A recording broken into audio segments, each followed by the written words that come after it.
Good afternoon, everybody. Welcome to Karting Live TV, where this weekend we are bringing you all of the action from Warden Law, just on the northeast coast of England, just south of the city of Sunderland. Warden Law, one of my favourite tracks, if not the favourite track, and that's probably because I only live 2 miles away. The weather here is chilly but bright. We have got the Kart Championship Winter Series, second event for that one. And we'll explain why we're calling it an event, not a championship. Simply, it's not a championship. It's a Winter Series event. My name is Joe Bradley. I'm with you all weekend. And beside me for this one is, once again, David Sullivan. David, we're here at Warden Law. It's a track like you and I are more than familiar with. But what is it that everybody tells me? Everybody's telling me how much they love Warden Law. What is it about Warden Law that everybody's loving? Well, it's not just everybody here, it's everybody in the country, clearly, Joe, because yesterday at the Motorsport UK British Kart Championship Awards, an event held at this circuit was given the honour of being the best event of the year. That was the Rotax Grand Festival that was held here a few months ago, and we're going to see some of those drivers racing later on as well. It's also, as you can see on the right-hand side of our screen, an event, a circuit that has had a lot of development in the last couple of years under the stewardship of Hunters and a few others, the circuit manager whose name you're going to remind me of. Well, he's not here at the moment, is he? He's arriving. Well, I'll tell you what, throw to me, and I'll fill those gaps in. Yeah, I mean, Matt Hunter. Joe, fill some gaps in. Matt Hunter and the Hunter family have poured a lot of energy and resources into this place. And there you see on the screen there, the new garage complex, the new home of Hunter Motorsport. Paul Bainbridge and all of the staff at Karting North East, they are the people that have earned that accolade. And Matt and Paul were down at Silverstone for that championship presentation, and it's a big congratulations for them to take the MSUK Event of the Year. I think not the first time as well. We are racing though. We have got karts on track, and out we've got two classes of Bambinos.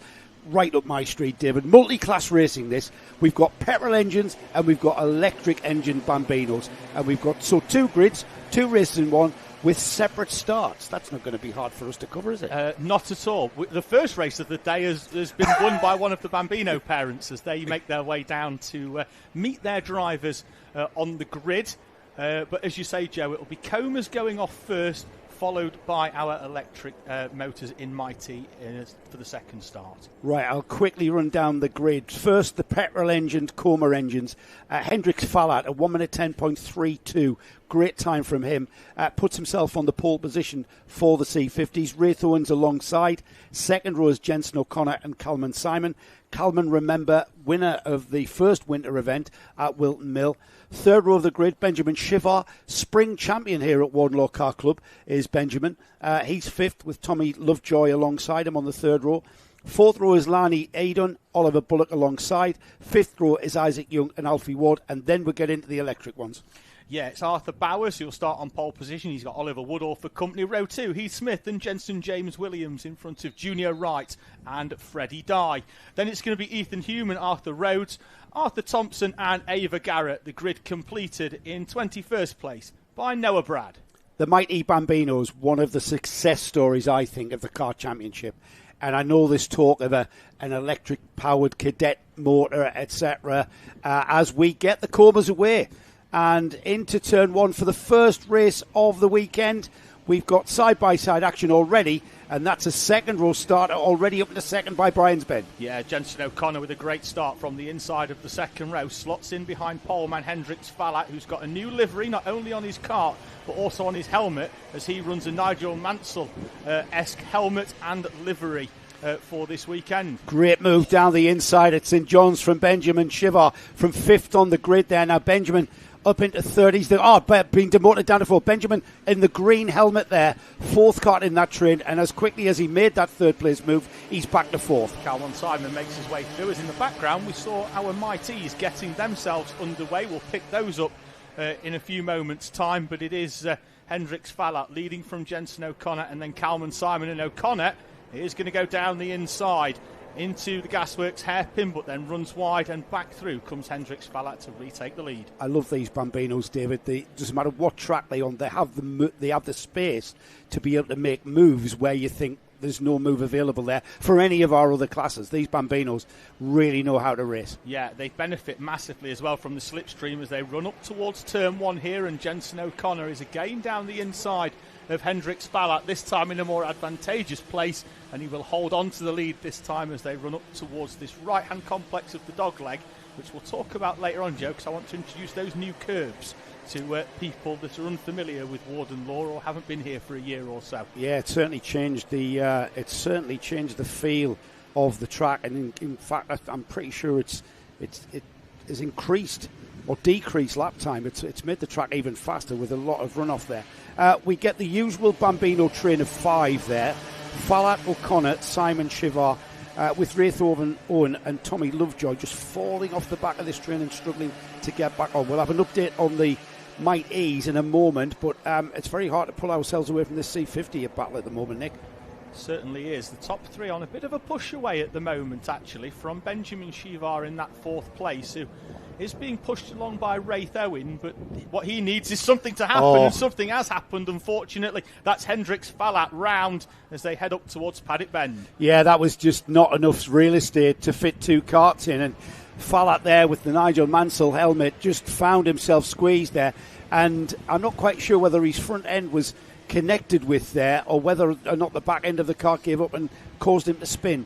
Not sure about that. Not a clear view. We'll leave that one to the officials. Well, you had Kalman Simon in his Ayrton Senna-esque helmet and good point. Yeah, and Hendrix Fallat in his Nigel Mansell-esque helmet.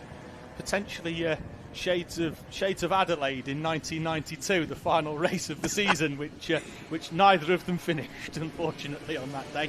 At the moment, both of these two Bambinos that had that, let's say, argument over tarmac on the run up towards Paddock are both still running. Unfortunately, it has dropped. That split that battle for 5 into 2 battles of 2 by 2. However, Shivar with the green helmet and the green kart there just moving towards the back end of Kalman Simon. Simon with the yellow helmet challenging Jenson O'Connor as they come out. This is where the slipstream will come in. Shivar and Wraith Owen will want to close that gap, and that slipstream might work for them. They have to stay in line though, David, into turn 1. Yeah, definitely. Certainly your 2 in 3rd and 4th place, they have to spend a couple of laps working together.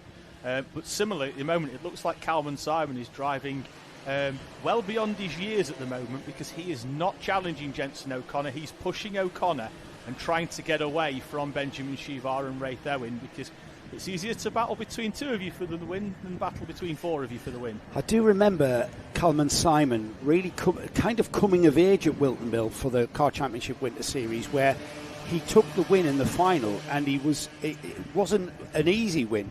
He had to hold off a lot of pressure, and he was composed, and he's kind of learnt how to win, hasn't he? And he's looking composed, and Jenson O'Connor as composed as can be as well, and that's the problem, isn't it? Although the 4 drivers who are leading these C50 Bambinos at the moment, they've all won races at different levels, and they all know how to win races, and that's why I just love Bambinos. These guys really know how to race.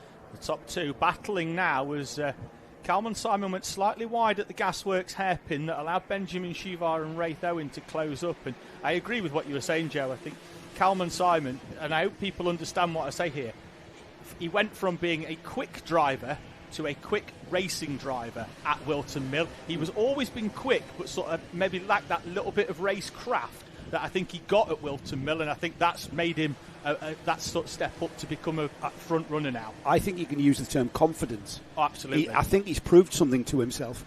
He's proved the right to be at the front, and he knows that he's got a right to be there. This is great stuff now. 4 drivers: Jenson O'Connor, Kalman Simon, Benjamin Shivar, Wraith Owen. That's your 4. Wraith Owen, the driver at the back of that train with the orange helmet, he's been the quickest kart on the track for 2 consecutive laps now. He's put in the race fastest lap. So he's, dare I say, being stifled somewhat. I'm not going to say stifled, because he isn't. They're just racing absolutely nose to tail. And they certainly are, as they head towards the timing line once again. Don't want to forget about Mighty, but it's difficult, as you say, to break away from this one. But Oliver Woodall leading that one at the moment from Arthur Bowers. They've got a gap back to the rest of the field, but they're running nose to tail as we remain with the front of Coma. And We've only got a minute and 50, Joe, left. It's gone flying, quick, hasn't it? Yeah, that's gone very quick. It tends to, doesn't it, when we are intrigued with this battle. It's not so much a waiting game. We're going to see karts like this in all of our classes this weekend, and for a first time as well, we've got a senior class in the Kart Championship in senior road tax. But usually we see people playing a waiting game. Not so much this one though, because this is pure racing, everybody, and that's Calum and Simon into the lead, and Shiva are going to take advantage, wheel to wheel, bit of wheel banging going on, and Shiva sideways, and the driver that's come out with the advantage is Raith Owen. Yeah, he's had to take evasive action and go across the grass. He didn't have any choice whatsoever in doing that, as here we see Shiva getting into the side of O'Connor. O'Connor then sticking it back down the inside of Benjamin Shiva, and all the way round the outside goes Raith Owen, up and over the grass, and he moves through into second place. He's been demoted down to third there by the look of it, as we've got a yellow flag at the final corner. Stationary kart on the cut through on the right hand side there, but Calmon Simon now has just got a clear gap at the front of well over a second, maybe even two. He's just going to take this one to the checkered flag now. It may be poignant, David, for us to point out to the viewers, if you are new to karting and the Kart Championship, these drivers are under 8 years old. That's 6 to 8 years old, these drivers, and I know we refer to them as if they are Nigel Mansell and Ayrton Senna, because that's how they race. But when you consider the age and what we saw there, wheel banging, not giving each other room, it's all part of the learning curve, isn't it? Well, you look at Benjamin Shiva, he's no taller when he stands up than what he is when he sits in a kart. He is the tiniest little dot, and you just can't believe that drivers of that size can race at the level that they are racing at. Timer down to 0. Over the last lap when Calum Simon leads us over the timing line at the end of this one. This is the battle for second. The yellow kart, the yellow nose of Jensen O'Connor, and the orange kart of Raith Owen. Raith Owen has been he's put in a couple of fastest laps, last one being on lap 4. We're now on lap 7. It'll be 7 laps completed next time by. Calum Simon already acknowledges that last lap to go board and continues on his way, but whether or not this is settled, certainly that incident at the chicane kind of settled things down, but I don't think this battle for second is over by a long shot, David. No, and with 2 heats today as well, we're going to see them do it all over again. This top 4, probably not in the order that some of them would have hoped, but still the top 4 as it is, as Shiva didn't drop down too far. Hendricks Fallat, after that incident earlier on, is now back up into 5th place, so he'll be with them as well. The top 5 from this race will be together for heat number 2. All being well, half a lap to go. Calum Simon leading the way from Jensen O'Connor and Raith Owen. And of course we have got a Mighty Bambino heat also going on. We'll probably cover that more so in their second heat. At the moment, Arthur Bowers and Oliver Woodall with Heath Smith. That's your first 3 in Mighty. It's not massively close. There's about half a second between Bowers in first and Oliver Woodall in second, with Heath Smith a further 4 seconds behind, so a little bit spread out there as Calum Simon rounds the final turn, David. Calum Simon will win the first race of the second event of the Kart Championship Winter Series from Jensen O'Connor and Raith Owen. Benjamin Shiva crosses the line in P4. There's the recovering Hendricks Fallat crossing the line in 5th place. It'll be Tommy Lovejoy in P number 6 as he takes the flag now. Then there's quite a bit of a gap back, but there has been an intense battle throughout this race between Lady Eden and Isaac Young as they round the final corner. They're still being pursued as well by Alfie Ward as they all cross the line, and it is a very, very happy Lainey Eden with her 9th place as they battle for position. What they have to do though here, Joe, is slow down almost immediately after the checkered flag, because the entry into pit lane is just to the left-hand side. We just caught a glimpse there of the Might E's coming across the line. They were spread out. They certainly weren't spread out at the line. Arthur Bowers takes heat 1 from Oliver Woodall with a gap of 0.2 of a second. Arthur Rhodes was a little bit further back in third. And then we had Heath Smith, Jensen James Williams, Junior Wright, Freddie Dye, Noah Brad, Arthur Thompson, Ava Garrett, and then the novice driver, Ethan Hume, rounding off the Might E grid. We'll be following the Might E race at the second heat. And who's that been recovered? So that's Ethan Hume's kart now. Right, there he is a novice, but he is a race winner, and he is very, very good. I just don't think he's done too many Motorsport UK events. They had a very difficult qualifying session earlier on. Problems with that kart that appear to have not been fixed for heat number 1, but he had a very strong weekend at club level last weekend, the first weekend that he'd raced the Mighty Bambino. So I would expect to see him go from strength to strength throughout the rest of this race meet. So he may be on a novice place, but that's a novice licence, yes, isn't that's it? Correct. It's not necessarily indicative of his race experience. Because you can race outside of Motorsport UK, which this race meeting is sanctioned by. Drivers that you'll see on the black background with the white number are denoted as a novice at Motorsport UK level, but could well have quite a lot of racing experience, as you'll see. Honda, Joe, which you've got a grid. We've got some of what we would say novices now, inside the top 10. You're familiar with this because your young lad Josh is a competitor in this Honda Cadet 200 class. It's Ronnie Smart on the pole position by 600ths of a second. Yes, 600ths of a second. That's what separated Ronnie Smart from Elliot Burke. They'll start side by side. Another standing start for you, by the way. Second was Archie Loveridge and Sheldon Streakanton. Jack Wykes and Noah Clare on row 3. Row 4 is Dexter Petty and Ricky Jr. McIntosh. And then on row 5, Riley Blakemore, Ashton Horsepool. Row 6, Noah Clark and Archie Cannon. We've then got Tom Nichols and Mason Becker on row 7. Row 8 is Edward Rye and Jane Prakash. Jaden Patel Scott is on row 9 with Dino Rowlands. And then on row 10, Ethan Pearson and Jerry Dufficy, and it's Reggie Dufficy rounding off what is a very healthy 21 kart Honda field. Yeah, the top 4 split by a tenth, the top 16 by less than a second in our Honda Cadet qualifying. It was Ronnie Smart who on the final lap of qualifying jumped from second onto pole.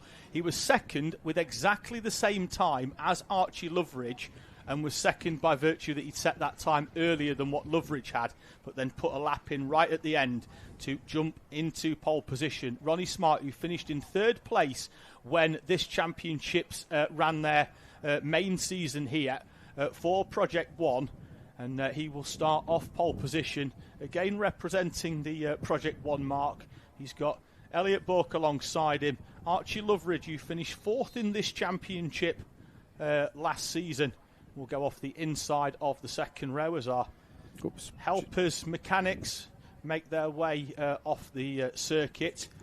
Well, it was Ricky McIntosh who took the win in the first winter event. Luke McGall was second, and Ronnie Smart, our pole sitter, was in third place. So podium potentially looking towards that this afternoon. We've got the clear grid board being held up, the 1 minute to go board, 30-second board, I think is next. No, we're not. We're lights out and we are racing.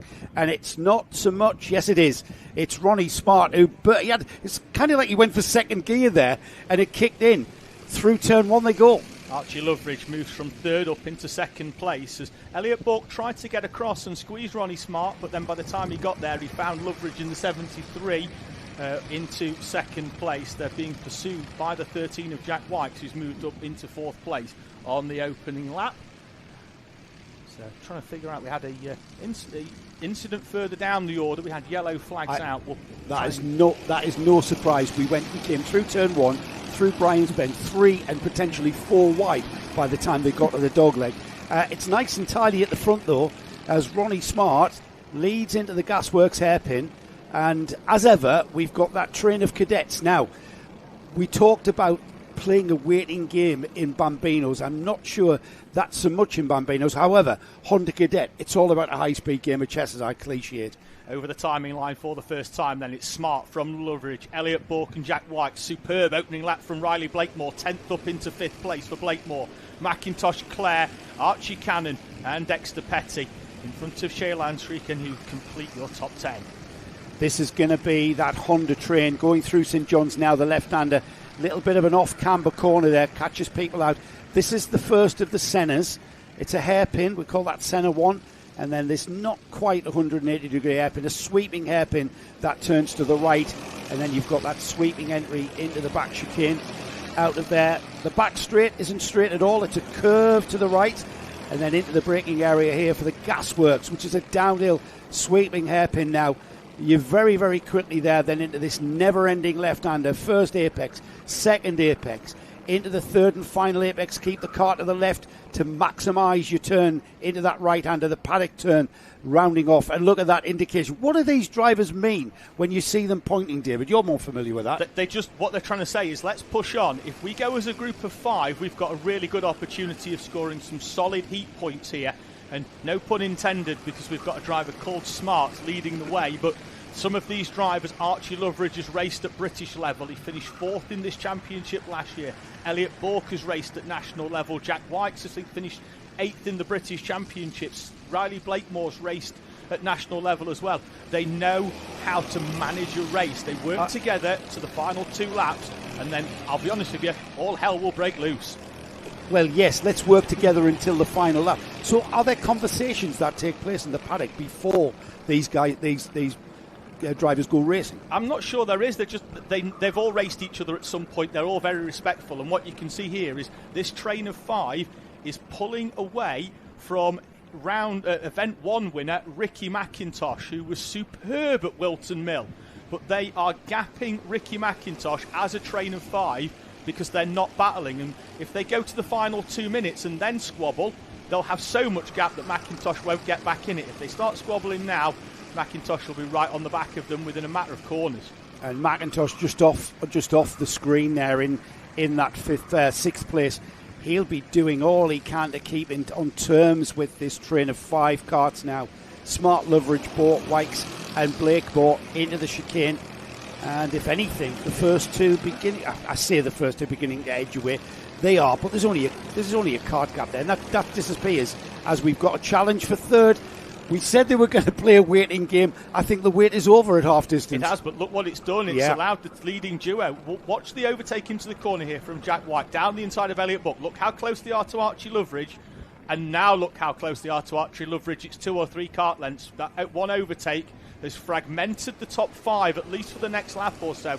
For me, though, this is a very, very frustrating race for Ricky McIntosh, because he'll be driving the wheels off that 44 and he just cannot get anywhere near this top 5. As long as they're working together, Ricky Mac's going to find this very difficult to close back in on the top 5. We are getting very close to that witching hour, the 2-minute bell, when all of these drivers who have maintained their discipline and working together now start to think about improving their placing, and we've already seen that happen for 3rd now. And Jack Wykes will want to, and he's probably got his sights very much set on that black-nosed kart there of Archie Loveridge as they maintain the discipline, though, through the horseshoe now. And this is not really much of an overtaking place in a Honda, as this one fires straight into paddock turn. And you do not want to be scrappy through here, because all of that straight there is reliant upon how well you come out of that final turn. They're having a look, though. Yeah, Jack Wykes had half a look. Archie Loveridge looked like he was going to go past Ronnie Smart, but what he was actually doing was defending Jack White behind him. He had no intention so far, I don't think, of going past Ronnie Smart. As the top 5 continue this train away. Elliot Bourke's been given a warning for contact by the look of things on the messages. Haven't quite seen a lot, but then again, it could have been from 2 or 3 laps ago, because we are on cameras here, so that will have been sent for review.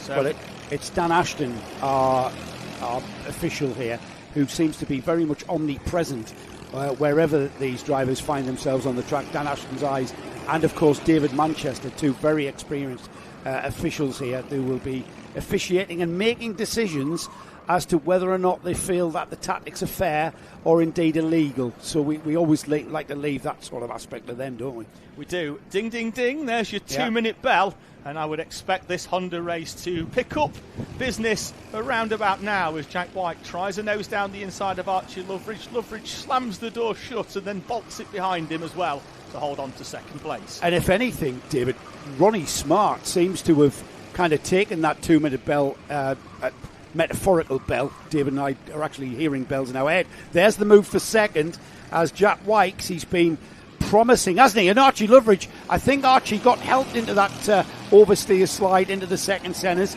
and now Archie Loveridge goes from 2nd to 4th here. Yeah. And we are nowhere near a last lap board, I've got to say. And there's still, and you called it, mate. You said it's about to kick off, and it certainly has. They do. There's a timer on the overhead gantry as they go over the timing line, so they'll see how long's left in this race. I don't know if there was contact in the back of Loveridge. I think Loveridge got in the back of Jack White, and that sort of impeded his exit and then allowed Riley Blakemore, who's just picked up the pieces throughout this race. He's just waited for drivers in front of him to... he's been very patient as Blakemore in that 68 kart. Started in P10. You see him there with the white helmet, navy blue suit in the Ambition Motorsport colours in 3rd place. But between him and Jack Wykes have really closed in on Ronnie Smart, and Ronnie Smart's left the door open in centre one, and Jack Wykes dives down the inside, the 13 overtaking the 50, and for the first time in this race, Ronnie Smart doesn't lead.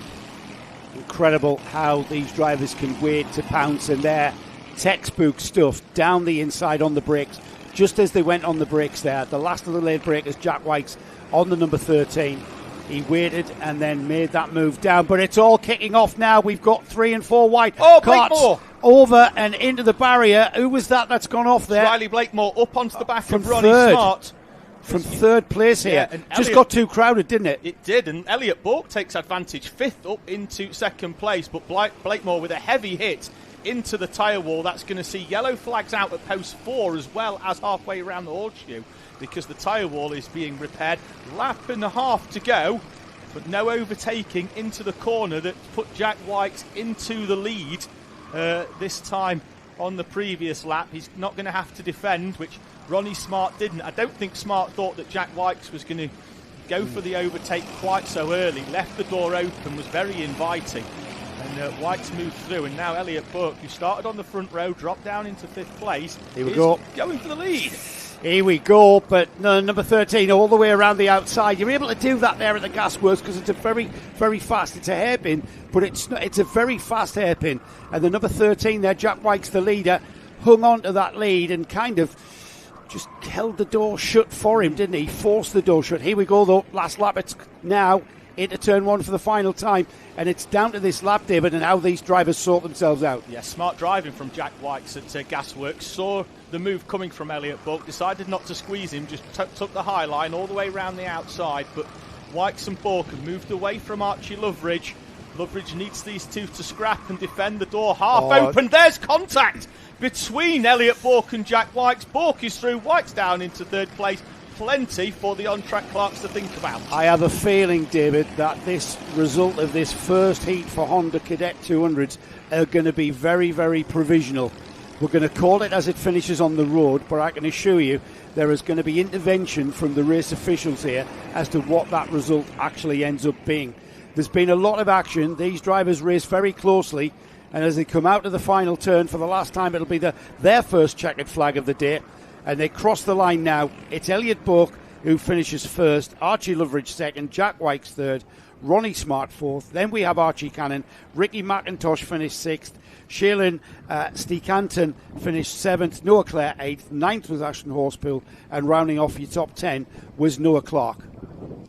Yeah. Action aplenty, as ever. Certainly was. Pace further down the field as well. Dexter Petty with the fastest lap on the final lap, as well as he really finishes in P11. Tremendous. So what we've gained from that, for me, is a couple of extra PSI in them tyres. They might come in a little bit earlier as times just dropped towards the end of the session. But as Joe said, plenty to think about. Riley Blakemore finishes in 21st place after that trip into the tyres round the horseshoe, and he's just seen him come into the holding area. Joe looks to be in a little bit of discomfort. It was a heavy hit into them tyres for Riley Blakemore halfway around the horseshoe. We do hope that he's okay, particularly when the adrenaline wears off.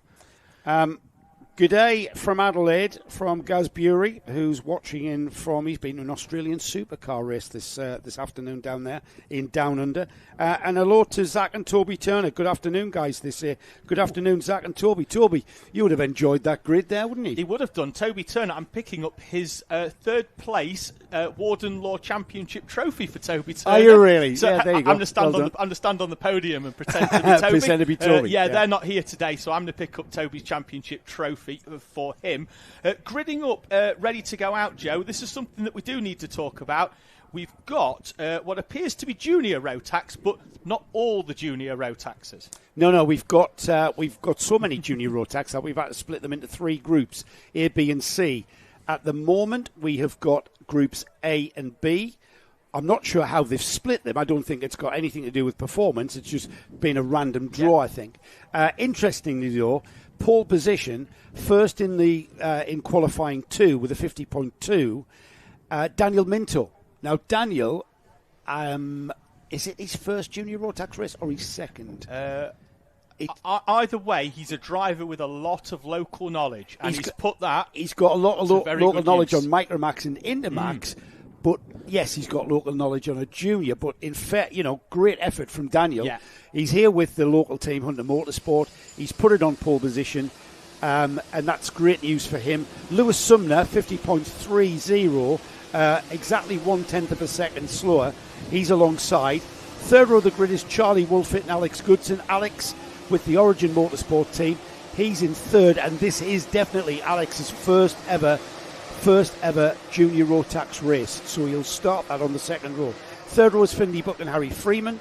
Fourth row is Milo Manderson and Jensen Pritchard. Then we've got Ryan Gandor and Hasnan Khan. Hasnan, another driver. First time he sat in a junior Rotax was this morning in practice and qualifying. And Hasnan inside the top 10. Just outside the top 10 for this one, Daniel Hartley and Jensen Chalk.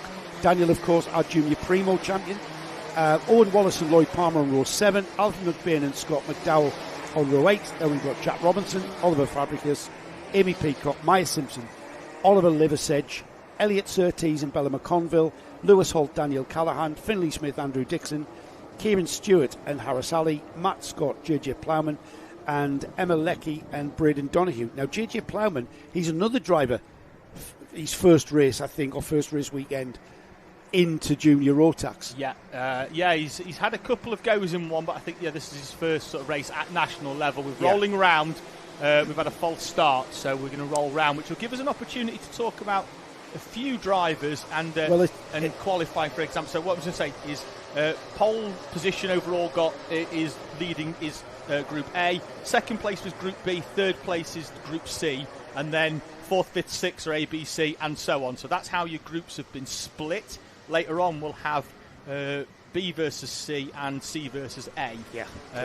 One thing for me to watch here is a few other drivers for the first time. Jensen Chalk represented the Team UK at the Rotax Grand Finals over at Sarno last month. Finished 11th in Inter 950.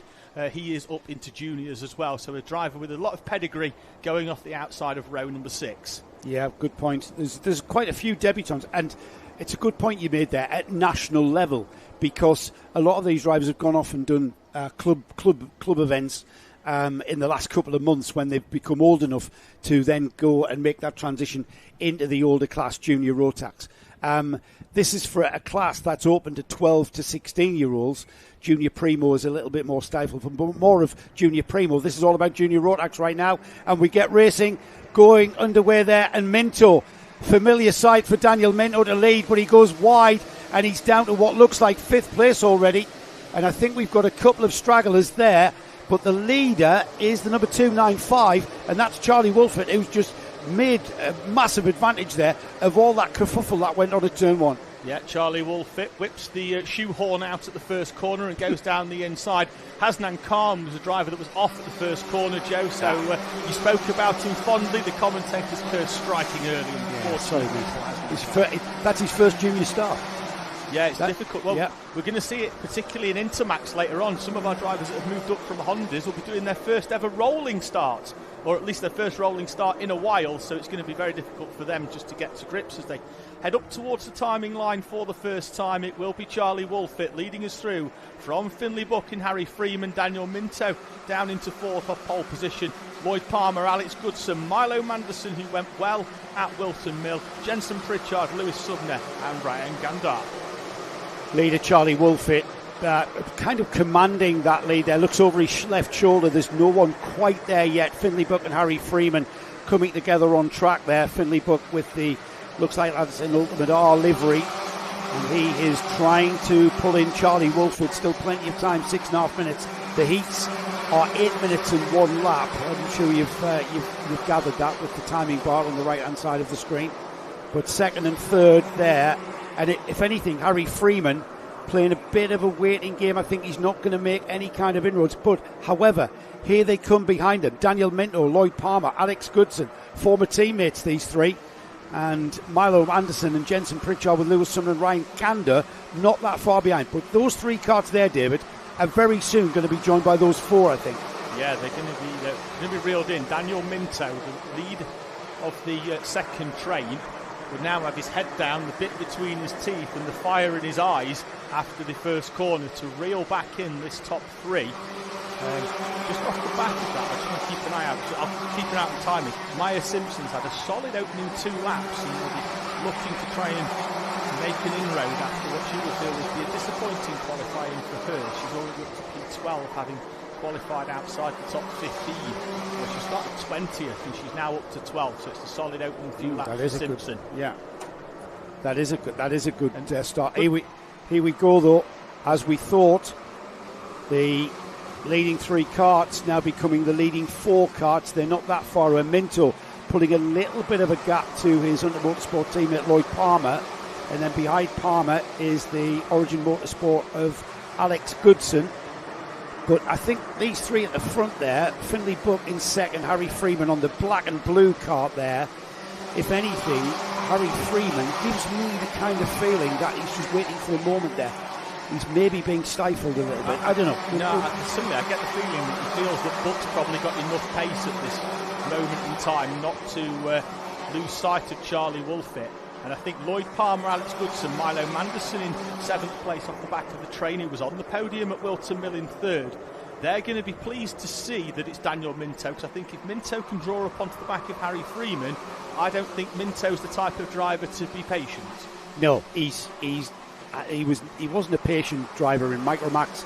He wasn't a patient driver in Intermax. He was very decisive in how he made his moves. That commentator's curse, Joe, that I told you about earlier on, is struck again, because me saying that Maya Simpson was charging through the field, she's just come into the pit lane in front of us to retire from heat number 1. Maybe we should just stop talking about people and just talk about colours. Either that, or we could turn this into a money-making operation. If you would like to stifle your nearest rival, you can bring £20 to the commentary box and we'll talk about them fondly. Yeah, and then they're sure to have a rubbish race after we've talked about them inspiringly. Minto on a charge. He started on the pole position. He slid very wide cold tyres. Remember, those cold tyres have disappeared now. Tyres very much up to temperature and operating pressure. And now we see, with 3.5 minutes gone, we're into the second half of this first heat. And just keep an eye on that 4th place kart there. He'll not like that. He wanted to start from pole. He wanted to lead the race. However, he found himself sliding wide, but now he's back on terms, David. Yeah, absolutely. And the reason that you can't see the other 3 karts behind is because Goodson and Palmer battled so much on the previous lap that they've allowed Milo Manderson up from 7th into 5th, which is why we spoke about a train of 7 and you can only see 4 karts in this lead battle. They've stifled their own race by arguing that it's now going to be 4 karts for the top 3 places here in this A versus B Junior Rotax opening heat of the day. 2:50 on the clock. Charlie Wolfett leading from Finley Buck, Harry Freeman and Daniel Minto. And unlike Junior Rotax races, Joe, this has had a feel of it being rather processional at the front. And again, I think we're going to see that 2-minute bell. I think the reasons, though, are very different to what we've seen previously in cadets. This is flat out. These drivers are flat out. There's no management going on here. They are driving these karts around this Warden Law track as fast as they possibly can. And now you see how Minto has closed the gap. That just shows how quick these top 3 are for Minto, who started on the pole. We know how quick he is on a lap, on a qualifying lap. However, he's got onto the rear end of Harry Freeman, but he's never looked like he's in a position to have a go anywhere. Now he's going to prove me wrong, of course. As a move for the first place down the inside has gone Finley Buck. What a move that was. That's very brave there. Very brave, very late as well. He's really took Charlie Wolfett by surprise and slots out of the slipstream. And Finley Buck, who's drawn up onto the back of Charlie Wolfett, who had a gap of a few kart lengths earlier on. Wolfett, though, as he come back, is back down the inside into Senna 1. And the record book will state that Finley Buck never led this race, but we can attest that he definitely did. Behind them, though, Dan Minto has found a way through on Harry Freeman. Buck is back down the inside of Charlie Wolfett, another driver who represented the UK a few weekends back in Sarno. He's still wearing his Team UK suit, but at the minute he's looking at the back of Finley Buck. And that recovery drive from Minto, starting from pole and dropping down the order he's made. Ground, he's up to 3rd, and he's looking very ominous. If these karts had mirrors, he'd be looking very ominous in the mirrors of Charlie Wolfett. However, There's only Daniel Minto knows when he's going to make that move, and he's lining it up. But what he wants is these two to go at it and maybe even start stifling one another, and that's very, very likely to happen. We're inside of almost it towards whether they're going to get the last lap board. I don't know whether they're going to see that or not. We're going to be right on the cusp. There's a move down the inside for the lead, though. Wolfit back down the inside of Finley Buck. Daniel Minto trying to take advantage, but ends up being hung out to dry on the outside. He slots back into third place, but will look to get a better run out of this final corner as they run up towards turn number 1. 18 on the clock, 2 laps to go. Plenty of time. Buck not close enough this time to attack back at Charlie Wolfit, but I don't think he was ever going to, having been overtaken at Gasworks. You're never going to get that drive then towards that first corner. I think Daniel Minto was glad to see still 20 seconds on the boards, giving him another 2 laps. Wolfit and Buck, maybe, they were thinking, you know what, I've got to hold on for another 2 laps as they come together for second and third there. And Daniel Minto just looking like and that was about momentum, wasn't it? He didn't want to stifle that momentum, but he has, with that very, very slight contact. I don't think that disadvantaged anyone there. No, had to sort of make that move for fear of running into the side and back of Finley Buck, but it did hamper his sort of overall momentum. Finley, Charlie Wolfit will lead us over the line as they are indicated that it's the last lap. He's had a quick look over his shoulder because if Buck was right behind him, he now has that opportunity to defend position, which he hasn't done for the first couple of corners. Buck not close enough, but I get the feeling as they head up towards Senna 1, it will be a much more defensive line, I think, from Charlie Wolfit. Let's see, he doesn't have to defend. No. He's got plenty of space to just take the optimum line through first the left-hand centre, now the right-hand centre, heading towards the chicane now. These top 4 beginning to get spaced out and just not enough space. It's going to be a real do-or-die effort if anyone's going to have a challenge, and that's come, and he's taken them out, and Minto has gone through. He was hoping that would happen. Well, it's happened, and Daniel Minto will show in the results page that he started from pole and will take the checkered flag as he comes out and says, thank you very much, I'll have me pole position and that win back. 3 wide, 4 wide down there in 6th, 7th and 8th.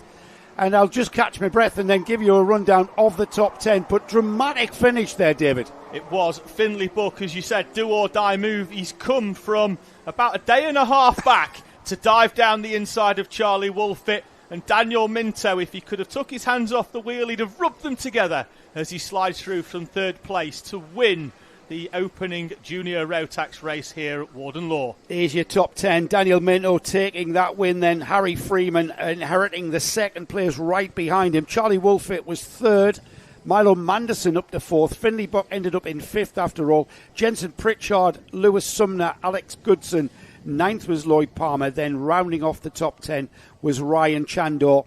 Just outside the top 10, Oliver Fabricas, Jack Robinson, Daniel Hartley, Alfie McBain up into 14th. Owen Wallace. Jensen Chalk finds himself 16th. And then Andrew Dixon is in 17th. The rest of the finishers are there as we are already getting ready to get running with that. Because it's a winter series, we need to get through the programme very, very quickly and very readily. And we are already... Micromax on the grid? Yes, I think they are. It is Micromax. They're gridded up, ready to go. We've got 12 runners in Micro, and it's your Scottish champion, the S-Plate of Lewis Kirkcaldy, who's going to lead us out of the holding area. He's joined on the front row by Alfie Garrett, who missed the round at Wilton Mill but returns to Warden Law and returns on the front row. Harris Barber and Ethan Lloyd are on row number 2. Freddie Blackshaw and Carter Jackson on row number 3. 7th is Zach Andrew. He's got Sebastian Crawford for company. The top 10 completed by Hamish Gordon and the Bambino champion from last year, Noah Wicklow. The grid of 12 completed then by Max Armitt and Freddie Walker, who moves up from Bambino into Micro Max, so it's one of his first race weekends in the cadet ranks for Freddie Walker. We'll see how his progression goes throughout this weekend, but certainly towards the front, Joe, it's there's a lot of drivers with a lot of experience there. Yeah, I'm expecting Lewis Kirkcaldy to be certainly one of the strongest Micromax drivers here this weekend. He's carrying the S-plate to denote the Scottish champion. We saw a dramatic start to the first of our junior Rotax races. Sumner Speed, who is just messaged in on the YouTube chat. Turn 1 hip check. Yes, it certainly was a turn 1 hip check for Junior Rotax. If you do want a message in, then send us any kind of questions that we may or may not be able to find the answers to. Tell us who you're supporting, tell us who you're watching, and we'll give you a shout out and a mention if you, wherever you are in the world, watching our coverage here on Karting Live TV. It's the Kart Championship Winter Series event, the second of our Winter Series events, and we are incorporating the Warden Law Kart Club Autumn Cup, which I'll fill you in on the details of what that is about as we get towards the sort of the latter stages of the afternoon, I think, when things for the Autumn Cup start to come into play. We've got the karts being released, all 12 of the Micromax karts. We've got a lot of privateers in this class. Freddie Walker's with TW Racing. Alfie Garrett is with RCE. If you are with a team or if you are with a privateer, don't forget to put that detail on your entries when you post your entries on the Alpha website. When you are putting your entry in, let us know what team you're with. It certainly adds a little bit of depth for you and I, doesn't it, David? And we're not just having an inter-driver rivalry; we've got inter-team rivalries to talk about. We do, and some inter-team rivalry. We see them working together. Sometimes we see them squabbling from lap one. Sometimes, which get them squabbling in the same team. Yeah, exactly. It makes for no team orders in karting. I know it's a winter series, but sometimes it can make for a very frosty atmosphere at times, can't it? When there's teams in the he's here all week. It's all right. Somebody wheel the big drum and cymbal in. He's here all week. Here they come then, out of paddock turn, and will they get the go ahead? They are racing. We get a green flag, or a green light, I should say, or a red light going out, I should say, and into turn one. It's not the S-plate at all. Lewis Kirkcaldy absolutely being hung out to dry at that start, David, and finds himself in third and sliding wide at the dogleg as well. Alfie Garrett and Ethan Lloyd taking advantage on the opening lap. The outside train, second and fourth, currently running 1 and 2 at the moment as Kirkcaldy comes back down the inside of Harris Barber for third place. But it's got some work to do after a qualifying session that put him on pole position by 0.3 of a second. He's going to need all of them 0.3 a lap to close in Alfie Garrett and Ethan Lloyd at the start of this race. Both RCE drivers I see in the form of Alfie Garrett and Ethan Lloyd, both on the orange and black livery karts of RCE. And in third place, we'll just confirm who is where as they come across the line to complete one lap. Then 12 karts in the field. Garrett, Ethan Lloyd, Lewis Kirkcaldy, Harris Barber, Freddie Blackshaw, Carter Jackson, Sebastian Crawford, Noah Wicklow, Hamish Gordon, Freddie Walker, Max Armit, Zach Andrew. That's your top 12. Yeah, put a tough opening lap for Zach Andrew. He drops 5 places down into P12, unfortunately for him. But from where he started in P number 7, the top 2, at the moment, they're going to need to push because now Lewis Kirkcaldy has jumped back past Harris Barber. He's got some clear track in front of him, but more importantly, doesn't have to defend the driver behind him. He's already pulled away from Barber and will now be looking to reel in these two, which this is what we're talking about, Joe. It's whether they've had the stern chat beforehand of let's work together to start with and see what happens. Do stern chats ever work, David? I mean, what with racing drivers or children? With neither. Yes, because you can have a stern chat in the. Yeah. I know what you're going to say. I'm no, what I'm thinking up off the back. That's the breather bottle that comes off the top. You see it on the leader there. There's a pipe going up off the top of the engine, and it clicks to the side. And that's Ethan loose, Lloyd's is flapping round off the side. So whether that's a tie wrap or a clip that's come off, that's not going to affect the performance of the engine at all. Will not. That's not. What it might do is they might have attracted the attention of the stewards, but again, we'll leave them up to them. I mean, that's quite secure. It's just flapping around. Yeah, it's basically it's a pipe that goes off, so there's no chance of that coming off the cart unless it gets tagged on the rear wheel. It's the coolant system expansion bottle, isn't it? So you'll see that as the leader comes down the start straight in a few moments, and we pick the camera up at the far end, you'll see he's got a pipe going up and effectively looks like it's going up and over and it's clipped on. You can see it there on the left side. Ethan Lloyd in second place doesn't have that because it's flapping round behind him. So as Joe says, no performance gain or taken away, unless he gets picked up for anything in terms of mechanical. But at the moment, Joe, these two working well, aren't they? Working well, because they are gapping Lewis Kirkcaldy 2/10, a quarter of a second quicker on the previous lap. This is a cadet class, isn't it? This is a Rotax engine cadet class. This is the first step into Rotax karting. Performance-wise, lap time-wise, they're very, very similar to the Honda Cadet. So if you are coming into karting with your child, then it's a choice. Do you go down the Honda route? Do you go down the Rotax route? You're familiar with Hondas, David, but this Rotax engine, it's fundamentally the same engine that we see from Micromax through into Max, Junior and Senior. It's the same 125cc engine. It's heavily, heavily stifled by restricting the airflow into the engine to bring the power down so that these youngsters can actually manage these karts. Just stifles the power, stifles the performance, stifles the lap time. They're on a narrower chassis, narrower tyres, so they have less grip. Yeah. But the Rotax message is, fundamentally, the concept is you can take this engine and keep this engine all the way until you turn 16. Yeah, the block is exactly the same. You see, the radiator's considerably smaller, so the engine will be getting less air in. It won't be revving as high. The gearing is fixed as Alfie Garrett launches over that back curb. And see, that's the thing here at Warden. In order to be quick, you have to hit that curb on the outside. There's no ifs or buts or maybes. You drive round it and you're going to be slow. And it's the same as the exit curb at the dogleg. If you drive round it, you're slow, but you have to hit it. You have to launch it. You absolutely do. And you saw Garrett there. His kart was kind of launched off the curb, and he was probably about, 6 inches off where you should hit the curb. And 6 inches to the left, and you're going to hit the highest point of the curb. He just let it breathe, though, didn't he? He didn't fight it. The kart went a little bit out of control. He was just very cool. And that's what you'll see again here as he comes through the left-hand centre, then into the right-hand centre, and we'll just keep an eye to see if he cleans up his act through the chicane. And I have a feeling, David, as we are suggesting that, we're going to drop back to this battle here with Freddie Blackshaw and Harris Barber. I was going to say with Alfie Garrett, it didn't harm him because he put in the fastest lap of the race in what was a very untidy exit to that Dunlop chicane. Because out of the chicane, he only had 2 wheels on the ground. He was flying. Well, to be fair, the engine was probably revving 1,000 RPM higher by the time he hit the floor, and it just launched him out. But yeah, this is a battle now between Freddie Blackshaw and Harris Barber for 4th place. 2 drivers that are very local to this circuit here in the northeast of England. And Freddie Blackshaw in the yellow machine, the number 28, in front of Harris Barber in the Tony Kart colours.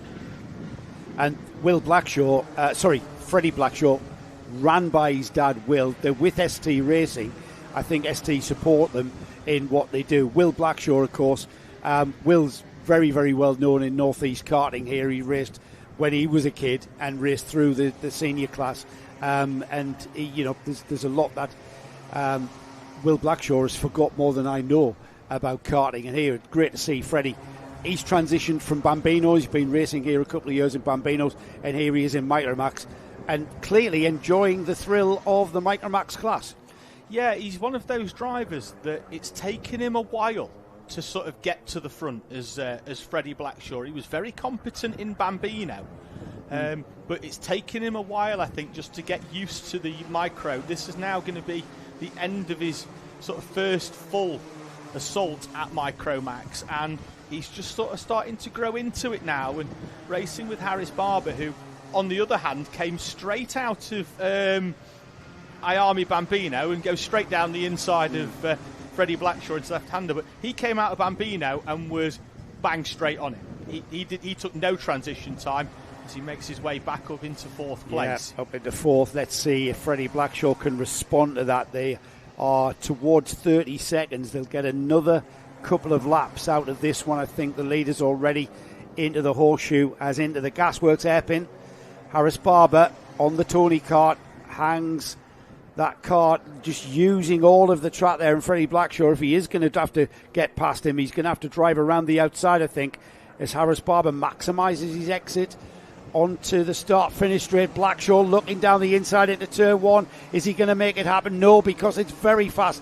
Hardly any difference in speed on the straight to through the corner there. 2 bites of the cherry there for Blackshaw, and I don't think either of them did any favours. He came out of the slipstream early, went back in, having been hit by that wall of air, and then decided to have another go. If he'd have waited and just done the second move, I think he's through there down the inside, is Freddie Blackshaw, because he'd have had a bit more at the end of the straight. Just needs a little bit more composure and a little bit more ruthlessness there, does Blackshaw. He's just got to be confident that he's going to do it, stick the move down the inside. But he's basically had two thoughts about that, and unfortunately neither have worked out for him. It looked like the momentum kicked in, and if he had stayed behind him, he probably would have ended up contacting the rear bumper. So it's, in fairness to Freddie, it's a tricky one, isn't it? Especially there, because there's very little speed difference. Well, let's see what he does this time. Last lap board as well. We'll keep an eye on it, because the last lap has commenced, and we'll go back to the leading duo of Garrett and Ethan Lloyd. And as you said there, I've just looked out the window, and he's done exactly what you said. He stayed behind him rather than ducking out right at the end, and he has run straight into the back of Harris Barber. So halfway between what you said he was going to do and what I said he should have done will be absolutely bang on for Freddie Blackshaw. That's why we're here in this commentary box, David, and not doing the hard bit out there on the track.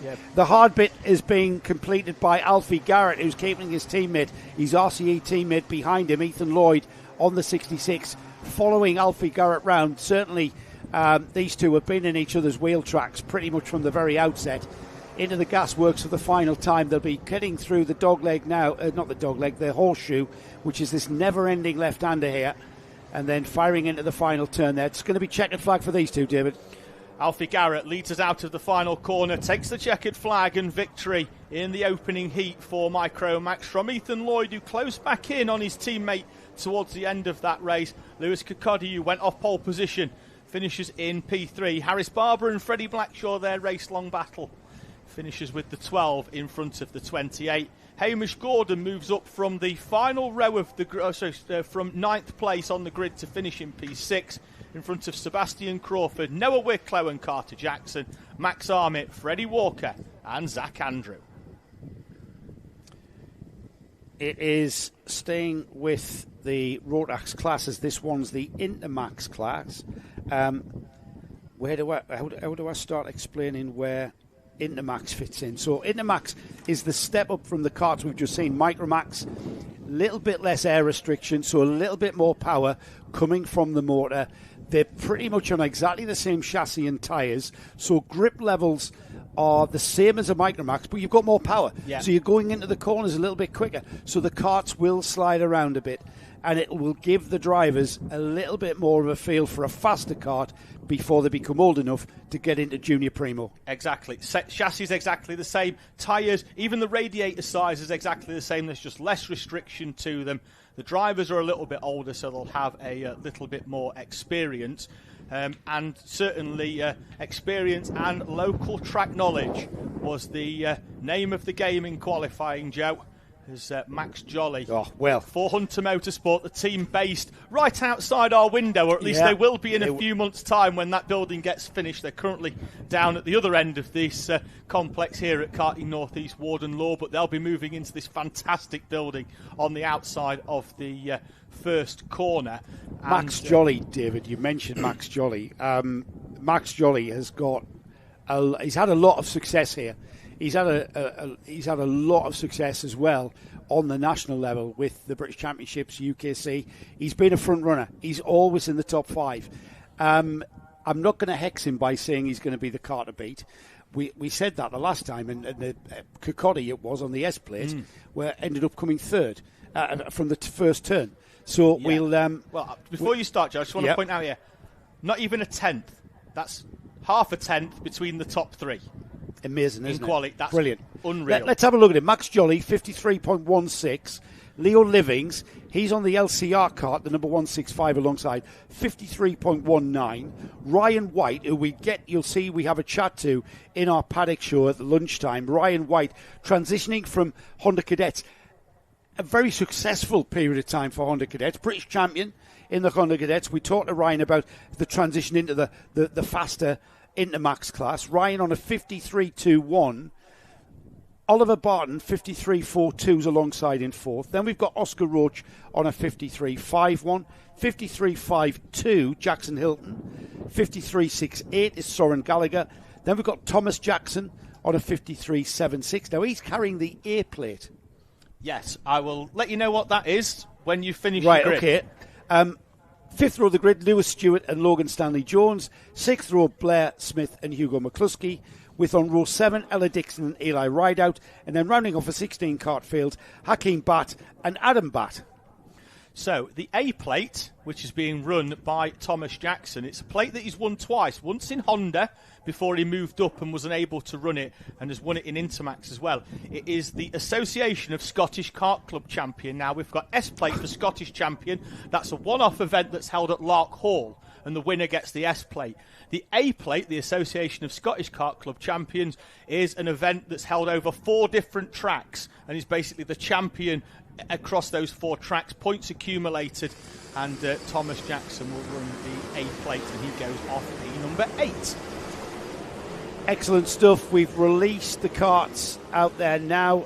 Hello to Charlotte Goodson at University in Reading. Huge good luck and well done to Alex Goodson Racing in his first junior Rotax race this weekend. Qualified third, Charlotte, and then you saw how well he did in his first race in junior. So hello to Charlotte. Get back to the studying, mate, and turn the TV off. Hello, no, she can have a bit of respite and watch her brother race this weekend, can't she? And tune in tomorrow morning as well, because we'll be back here for pre-finals, a repechage for the first time in a while, effectively a B final in junior Rotax, and our finals as well from Warden Law. So stay with us.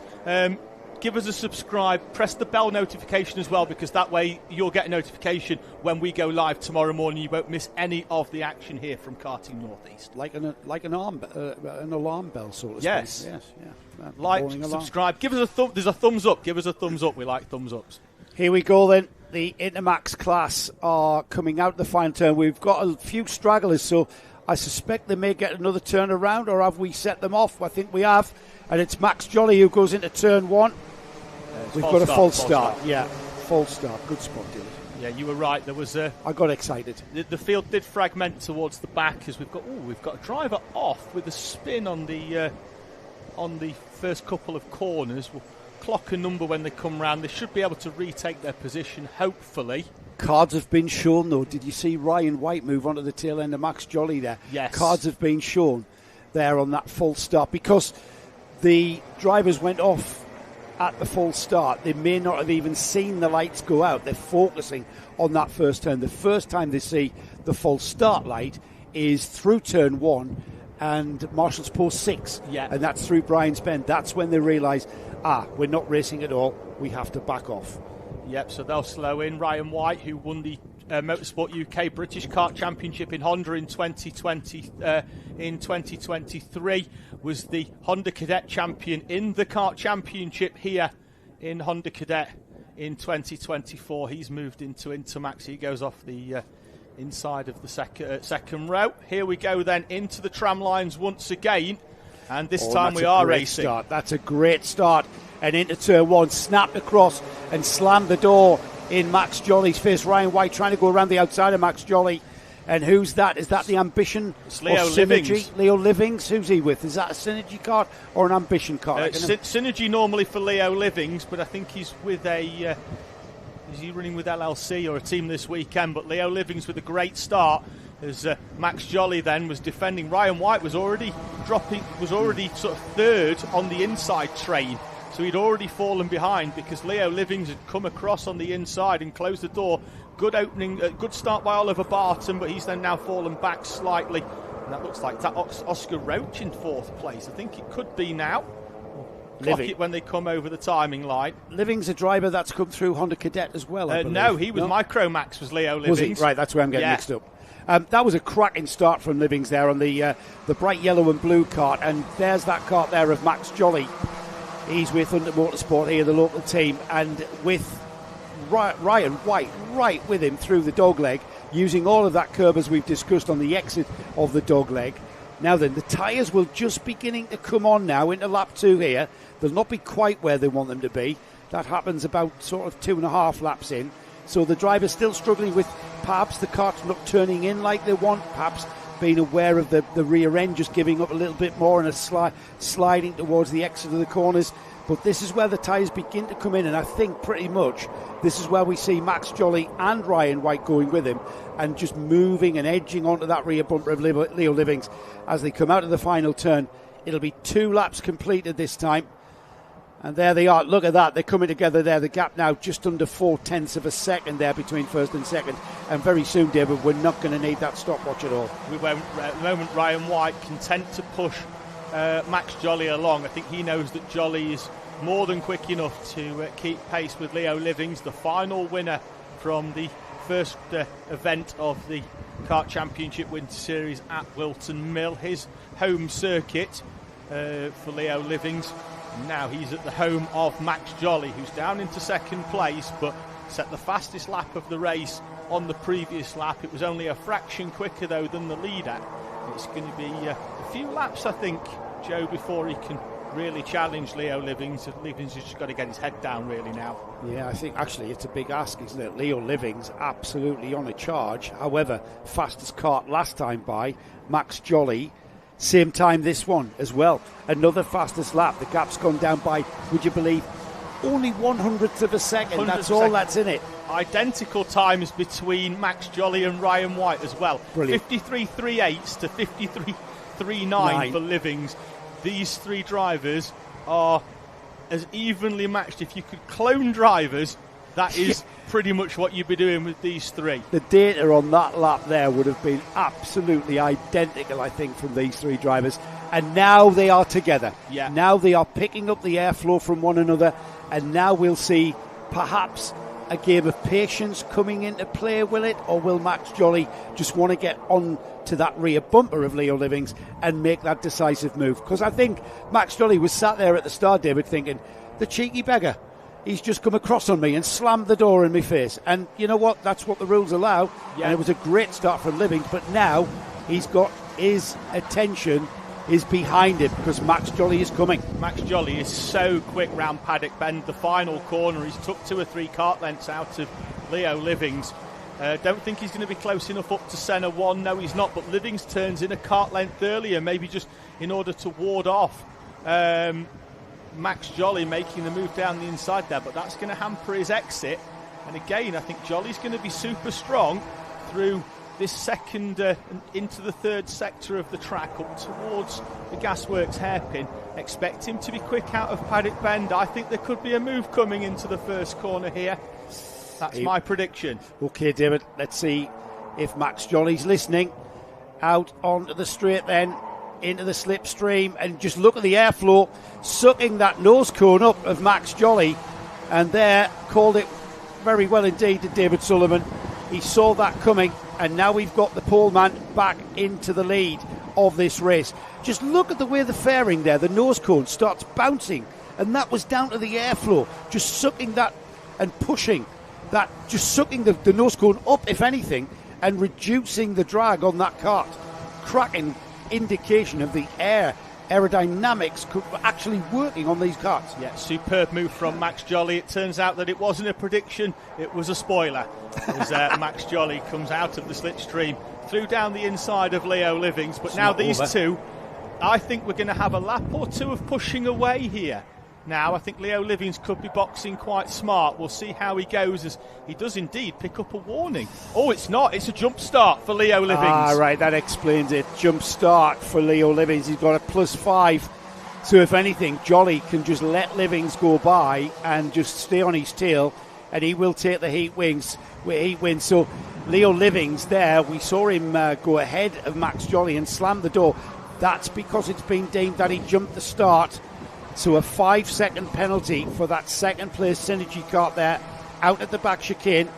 It's Hunter Motorsports, Max Jolly from Synergy's Leo Livings, Ryan White for Project One, just not being able to hang on to the tail of these two, has he? No, but he's going to inherit second place. Leo Livings, as it stands, will drop to 8th. What he's got to do now is somehow tell Max Jolly, I'm not going to overtake you. Let's just go forward, I'll push you, and maybe I can recover to 6th or 5th or 4th. As long as you don't defend me and back me up, because I can't win anyway. Yeah, whether or not Leo Livings is aware of that, he's been shown that penalty across the start-finish line, but that's if the driver has the wherewithal to be looking at the information board. It's not always as easy to do that. He's probably got his sights glued to that name Jolly on the back of the overalls of Max Jolly there. as Jolly through the chicane there. He will be happier, I think. Max likes to lead. He can look over his shoulder and see that Livings is still there. So that'll still keep him earnest. That'll still keep him focused and motivated to not lose concentration going into the final stages of this.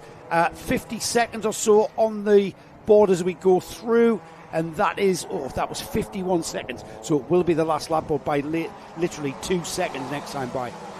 So 2 laps to go. Leo Livings in his watch. I think now he could be having a look at this, Joe. I think he could be 5th. So he's pushing away in terms of from the drivers in sort of 6th, 7th and 8th. So he's minimising the damage of that 5-second penalty at the moment by just pushing Max Jolly around. It's doing Jolly a huge favour as well, because they've dropped Ryan White in 3rd place. He's a second or so off the back of this in what is now a very lonely race for the 147 of Ryan White, because behind him Oliver Barton and Oscar Roach are squabbling over P4. Yeah, I'm not whether or not Leo Livings will have a go to get by him for the checkered flag and just sort of minimalise that 5-second penalty. We'll wait and see as the last lap board goes out now to Max Jolly, who defends from Livings, and then Jolly takes that optimum line. Leo Livings still on the rear bumper. Behind these two, Ryan White in 3rd, Oliver Barton in 4th, Oscar Roach 5th, Soren Gallagher 6th, Blair Smith 7th, Lewis Stewart, Thomas Jackson, and Jackson Hilton in the top 10 there, just rounding off the top 10 there. Max Jolly defending a position that if he finishes 2nd, he's still going to win anyway. But similarly, as you say, Joe, they don't necessarily look at that overhead gantry in the middle of the race. They just get their head down, tunnel vision, Kart in front, let's go. And Max Jolly's defending this. Down the inside goes Leo Livings. Livings, on track at least, takes the lead from Max Jolly. It will all be in vain, as they'll find out post-race. He's going to take the victory on track, is Leo Livings, from Max Jolly. Jolly will take the victory overall, though a 5-second penalty already applied for a jump start for Leo Livings. But what that has done is it means Leo Livings will drop down to P5 because he's opened up enough of a gap to Surrey and Gallagher. This was great racing, though. This was great racing. Defensive line by Max Jolly went in a bit hard. Leo Livings sort of geared himself up for that very eventuality, and it paid off for him. And on the road, yes, he took the win, but he has been deemed to have a jump start, so he will be down the order. So on the road, Leo Livings, Max Jolly, Ryan White, Oliver Barton, Oscar Roach, Soren Gallagher, Blair Smith, Lewis Stewart in 8th, 9th is Thomas Jackson, Jackson Hilton is in 10th, and then 11th, Logan Stanley Jones, Ella Dixon, Eli Rideout, Hugo McCluskey, Hakeem Batt and Adam Batt round off what's a 16 Kart into Max Field. We've got Junior Rotax out again. This time, though, it's Junior Rotax Primo will be taking us out. It's a class for slightly newer drivers in the junior ranks. Nick is passing a message to Joe. I will run you through the grid then for our Junior Primo qualifying session. Joseph Mills, a local driver who we saw and ran very, very well at Wilton Mill, is with a new team this weekend. He was with True Performance Motorsport. He's now with Origin this weekend. He's joined on the front row by Thomas Harper, who also ran well at Wilton Mill. Alfie Forrester and Zach Kane are on row 2. Alex Forsyth and Cooper Campbell-Lees on row number 3 from Tyler Davis and Lewis Gilbert. Thomas Butcher starts 9th, Ronnie Legg alongside with Jensen Cook and Jack Moss 11th and 12th respectively. Elijah Hartley starts 13th, Cameron McNeil alongside George Johnston and Stephen Jones in front of Dominic Darling, JJ Plowman and Matthew Clark. So as ever, Junior Primo, this is for the 12 and 13-year-old Junior Rotax drivers. They're exactly the same kart in every way, shape and form as a Junior Rotax. However, this is just an age category. Yeah. And the Kart Championship, this was the first time I'd come across Junior Primo, and I thought, what a great idea. Drivers less experienced coming through the ranks, maybe even just starting in Junior Rotax if you start karting when you're 12 years of age. The Junior Primo is an ideal. You've got kids in Junior Rotax who are racing at a very, very high level. and they may have came out of Intermax or Micromax or whatever, but they've been racing in Intermax at British Championship level. That's maybe not for them, Junior Primo, but it certainly is for the midfield driver, the hobby driver. I don't want to call them amateur because everybody's amateur. Nobody's none of these drivers are making a living at it, are they? But you kind of get the feel for where Junior Primo is, and I think we get a lovely chat with Daniel Hartley's dad, Ian Hartley, in the paddock show, and he explains the reasoning behind putting Daniel into this class, and I think this is a great idea.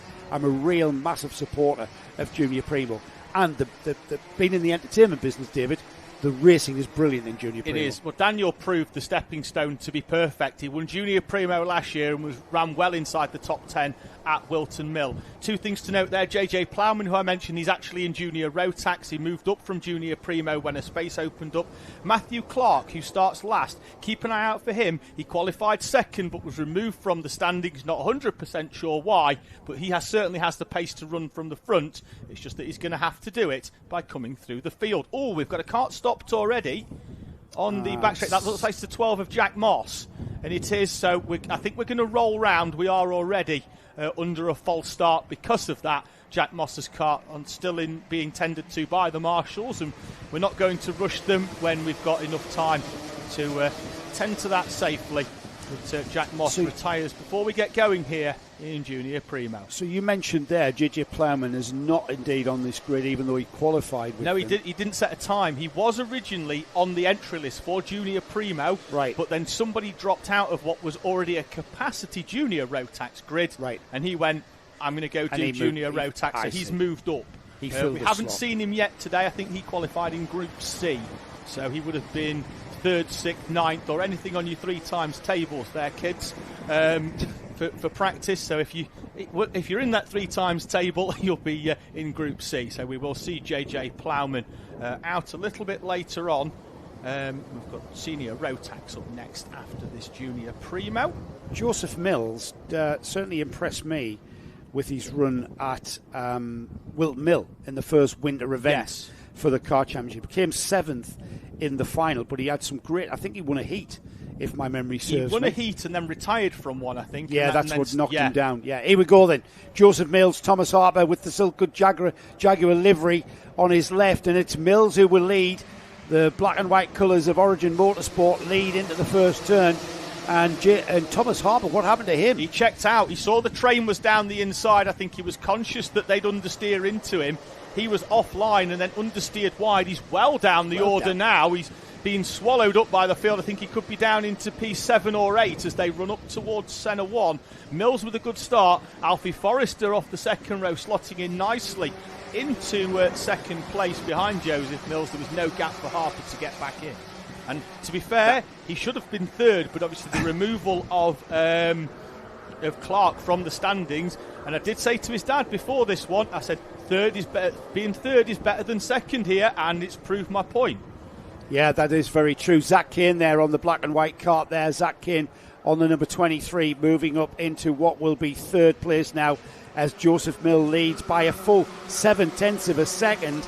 Alfie Forrester in 2nd, Zach Kane, Alex Forsyth, Tyler Davis, Thomas Harper dropping to 6th there. Cooper Campbell leads in 7th, Dominic Darling up 3 spots to 8th, Thomas Butcher dropping to 9th, and Lewis Gilbert also dropping a space to 10th.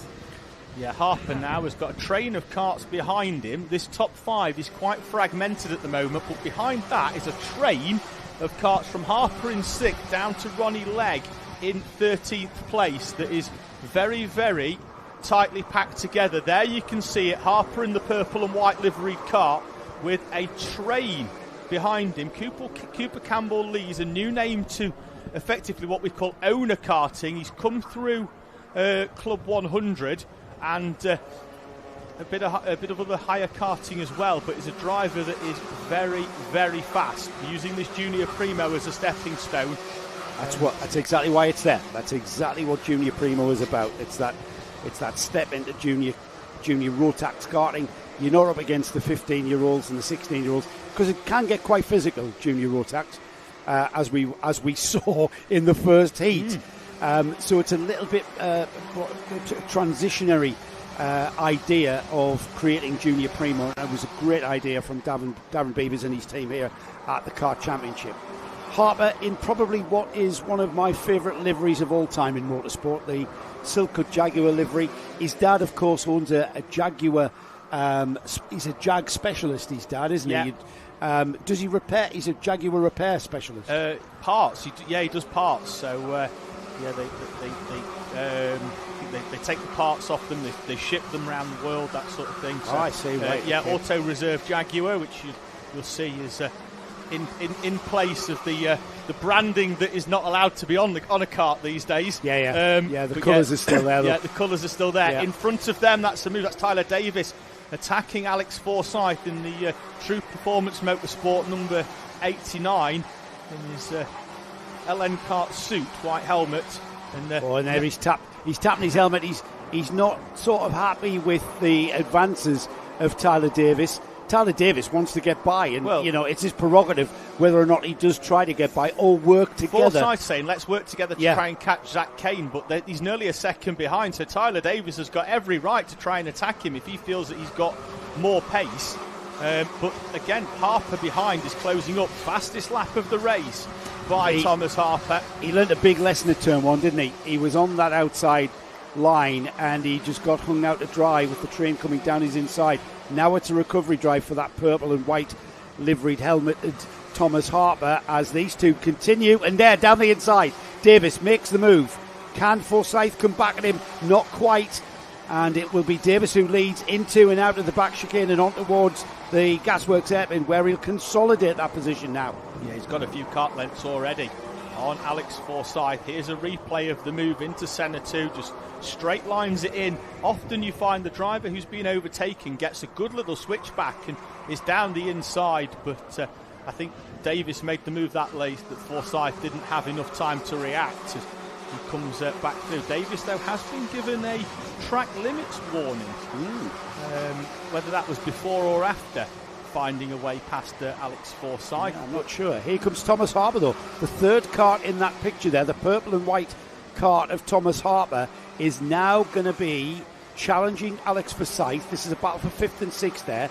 The orange and white kart, the True Performance Motorsport team running Alex Forsyth here. Might be in his Lando Norris overalls, but he's with Ivor Powell's True Performance team. As Thomas Harper, who qualified higher than Forsyth, let's not forget, and then had an absolute nightmare of a turn one. Here he is about to challenge Forsyth, and doubtful whether Forsyth has got the pace to actually hold Harper back. We know how quick Harper can be. Yeah, Harper's just got to make this move early for me. He showed what I feel was a bit of inexperience, which, that's Junior Primo at the first corner. Probably needed a little bit more aggression just on that turn in, but certainly has the pace.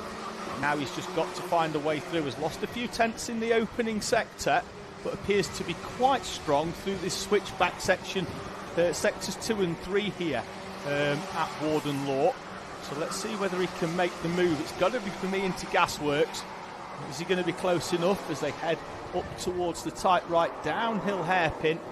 Not close enough this time. Well, local True Performance Motorsport is a local team here to Warden Law, so they have got some good local knowledge, which of course is passed on to their drivers. So, the inexperience is kind of the development curve is speeded up with local knowledge being passed on.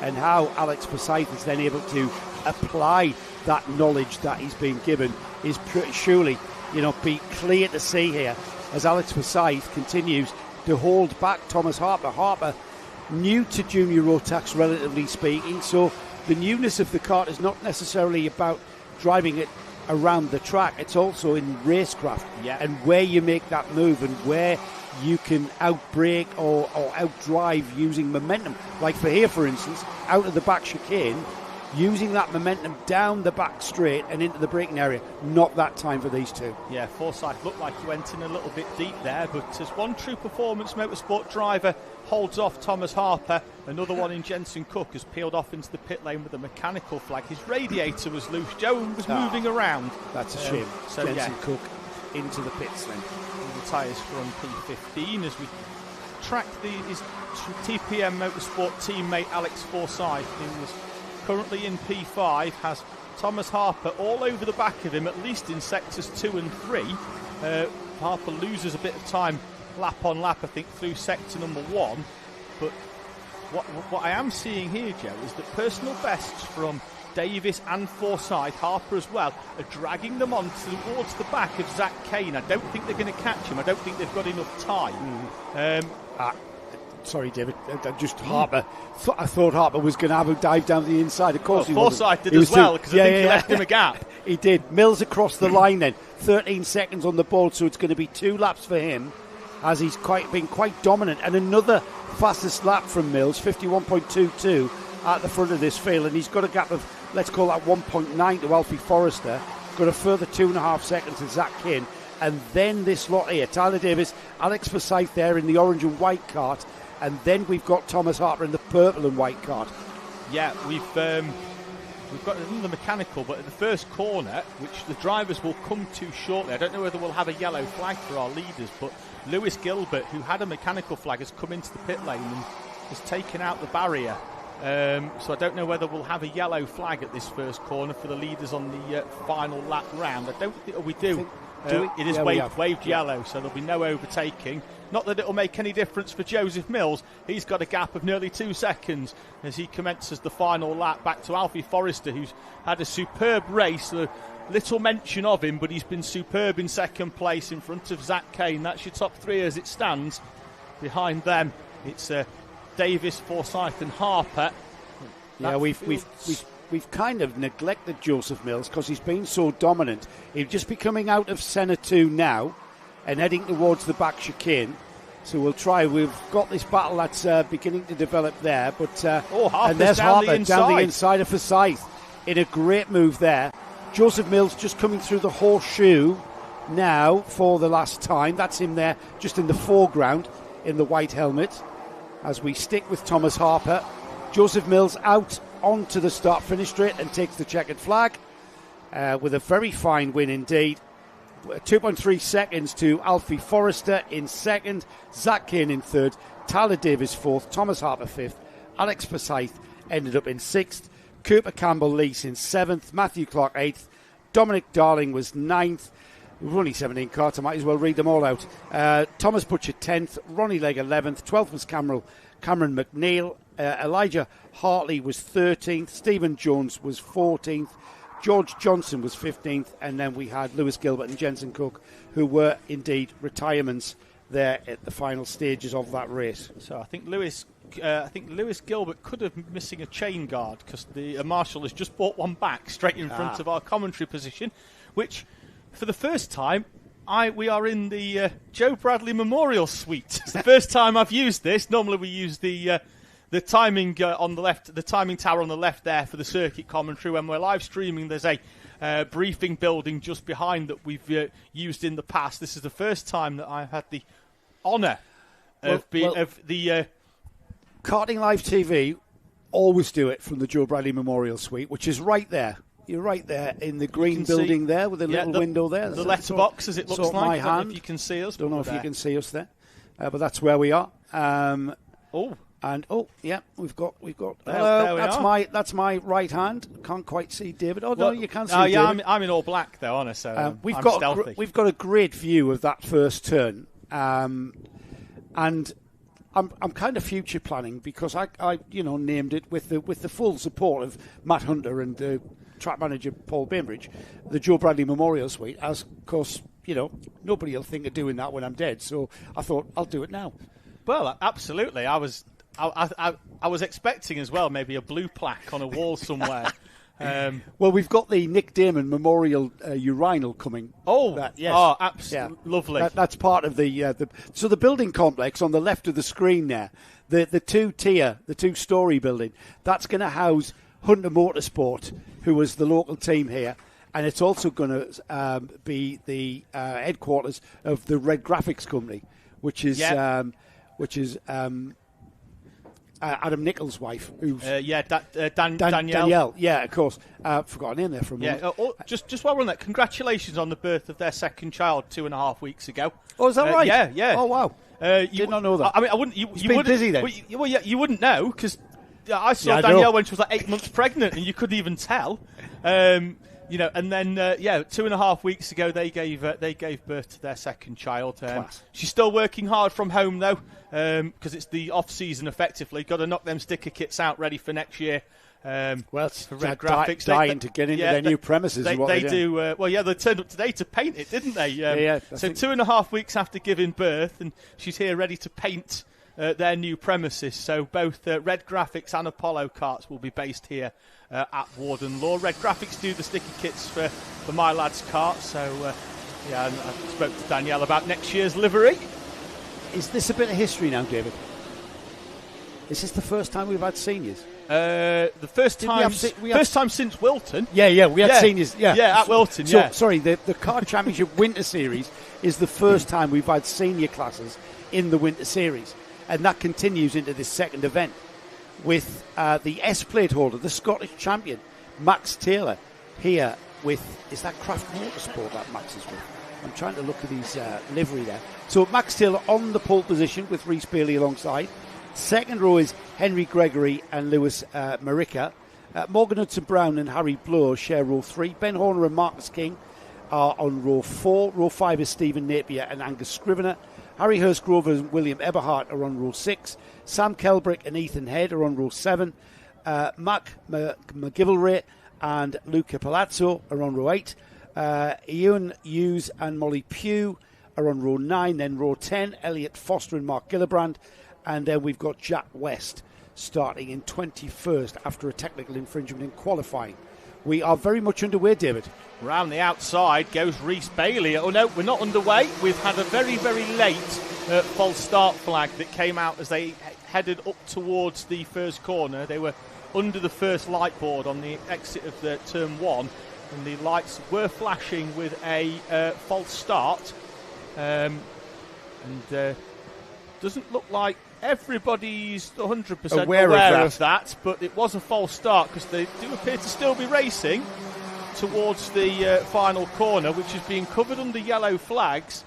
They've either got to slow it down really, really quickly. You know what I find? I find with the senior class, they may look, yes, they've acknowledged it, and they'll just keep on going because they want to get heat into the tyres. Absolutely. I remember the first ever Super 1 round I did, and we went off out of the collecting area, and I couldn't keep up with the field. They just left me for dead. And I was like, hang on, lads, it's only the warm-up lap. And it was like, they're absolutely on it from the very outset. Get some energy through those tyres. Right, let's have another go at it, David. Here we go. Max Taylor, Rhys Bailey, and we get started this time. It's another false flat, another false start. There's something that Dan Ashton is not happy with, and I think it's the speed. Yeah. And the time, he likes them to come out that first turn off the throttle. And I think we're accelerating too early, if I know Dan. Yeah, there is a yellow line across the circuit. It is 25 metres behind the start line. That's the acceleration line. I attended the driver briefing this morning for drivers that weren't here yesterday. The driver briefing, the same for all of our classes. And in rolling start, Dan was very, very clear in saying, if you accelerate, coming round or just out of that final corner, we will false start this race. He always does. He's very, and the thing about Dan Ashton is he's very, very consistent. Yeah, what I would say about any Clark or anything like that, look, there's going to be decisions that you don't like. There's going to be decisions you don't agree with. What you will find from our race director here at the Kart Championship, whether you like it or not, it's consistent meeting on meeting. Race on race from Dan Ashton. He's very clear, and often you'll find 3 false starts, he'll red flag it, he'll put the front row to the back. Well, this is their third try. Let's see if they get things away. They do get off. It's Rhys Bailey and Max Taylor who head into turn 1. The Craft Motorsport drivers have been squeezed out. We've got an interloper into the Craft Motorsport Christmas party there. It's Henry Gregory who arrives without invite into second place, a driver who is more familiar with Senior X30, having won championships at PFI and Wilton Mill this season, and he's down the inside of the S-plate of Max Taylor, and Henry Gregory proving whether it's X30 or Senior Rotax, he's at the front of either. Well, that was a very, very decisive move and he was very decisive at turn 1. He's even more decisive by the time they get to the centres. And just look at his body language there, hustling the kart on these relatively cooler tyres. They've had, 3 rolling laps. So the tyres will come on a little bit quicker here as we complete the first racing lap here for Senior Rotax. And here's a challenge, side by side into turn 1. Max Taylor on the S-plate takes the lead. This is going to be absolutely to the flag, David. Yeah, they're not going to push each other in this one. I think we're going to see a scrap from start to finish. Taylor then leads from Gregory. Rhys Bailey in front of Morgan Hudson-Brown and Harry Bloor. Ben Horner, who we're used to seeing in junior Rotax, is now in senior. In the number 12, the 15-year-old from Huddersfield is into seniors for what I believe is the first time. He's in front of Marcus King, Harry Hurst-Grover and Ethan Head. Mac McGilvery completes your top 10. So first 3 being joined by another 3 there, Morgan Hudson-Brown, Harry Bloor and Ben Horner, wanting to get on terms with these 3. It's kind of, I can just tell that Max Taylor wants to get in. He wants to lead this race, which is where he is now. He wants to start commanding and managing the pace a little bit without giving too much away, because Henry Gregory, like you say, David, out of X30, is this his first Rotax meeting? I think he's done 1 or 2 before, right, okay. But X30 is his usual kart of choice. Not dissimilar performance levels from the Miami engine class in X30, which we don't have in the kart championship. So he's not unfamiliar with the performance level of the Rotax kart, and you can kind of see that. But very, very similar driving styles as well, is what I'm told. Here we go, down the inside. This is great stuff, isn't it, David? Yeah, it took Taylor a little bit by surprise there as he made the move fairly late into the gasworks hairpin. Rhys Bailey sticking to the back of this one, but it's allowed Morgan Hudson-Brown, Harry Bloor and Ben Horner as well in 6th place, and straight back at him comes Max Taylor. This has got all the earmarks of 2 karts with different gearing, Joe, here, because Taylor's got more at the end of the straight here, and I think Gregory's got a little bit more out of the corners, in the tighter corners, and then is able to work this infield section a little bit better. What it is doing, though, it's backing the 2 of them into the rest of the pack. We are 6 deep for the lead. We've seen this happen. Keep away from keep your kids away from the barriers, everybody, because this is about to kick right off there. We're not even at half distance. We're almost a minute away from the half distance mark, and I don't know how many changes for the lead, let alone down the field we've got in this senior battle. This is cracking style. Now then, are we going to see Max Taylor do exactly what he's done the previous 2 laps? Or he tries to defend it, and if anything, that was a blocking tactic there from Henry Gregory. He didn't want that to happen this time, did he? No, he saw it coming. He did only make that 1 move to sort of defend. He wasn't weaving down the straight. He saw the move coming, and that might be the move that gives him enough space to try and break away, because we know he's a little bit, I wouldn't say quicker, but he's certainly geared, I think, to get him round this middle sector of the track a little bit cleaner. You can see there, David, the way he punched out of that second centre, the way he punches out of the chicane there. He's just got it's just a little eke of a punch that breaks the gap. Yeah, and what it does, it means that at the end of this start-finish straight, it means that he's already at the end of his rev range, where Taylor's still got a bit more, and hence why Taylor looks a little bit more racy towards the end of this straight. Let's see if it happens again. Max Taylor. No, he just sits there in the slipstream, and if anything, he got a massive oversteer there. Yeah. The back end just gave up on that. It said, nope, I can't grip any longer, and it snapped away from him. And just look at what that's meant from the gap to the leader. Rhys Bailey comes down his inside. The 2 Craft Motorsport teammates side by side into the second centre, and there's Ultimate R's Morgan Hudson-Brown into 3rd. Morgan Hudson-Brown been playing a waiting game there, the orange and white kart of Morgan Hudson-Brown. Now let's see what he can do about Max Taylor. Well, these all battling has allowed a few more into the mix as well. That's Harry Bloor down the inside of Morgan Hudson-Brown. Jack West is in the mix. He's up to 6th. Ben Horner down to 7th.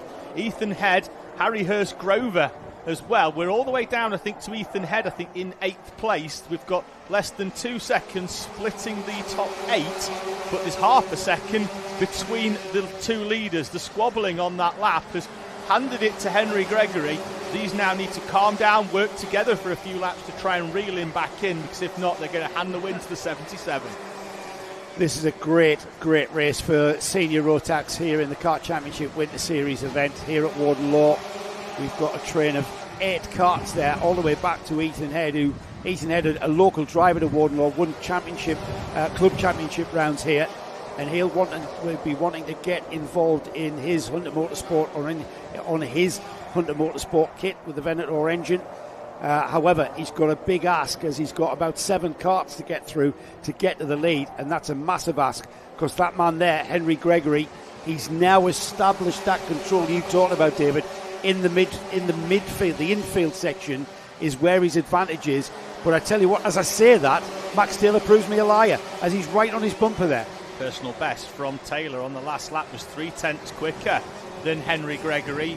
And Max now in that second place, closing in. Keep an eye out for me for Jack West. He's started to move through this pack now. The 92 in 5th place.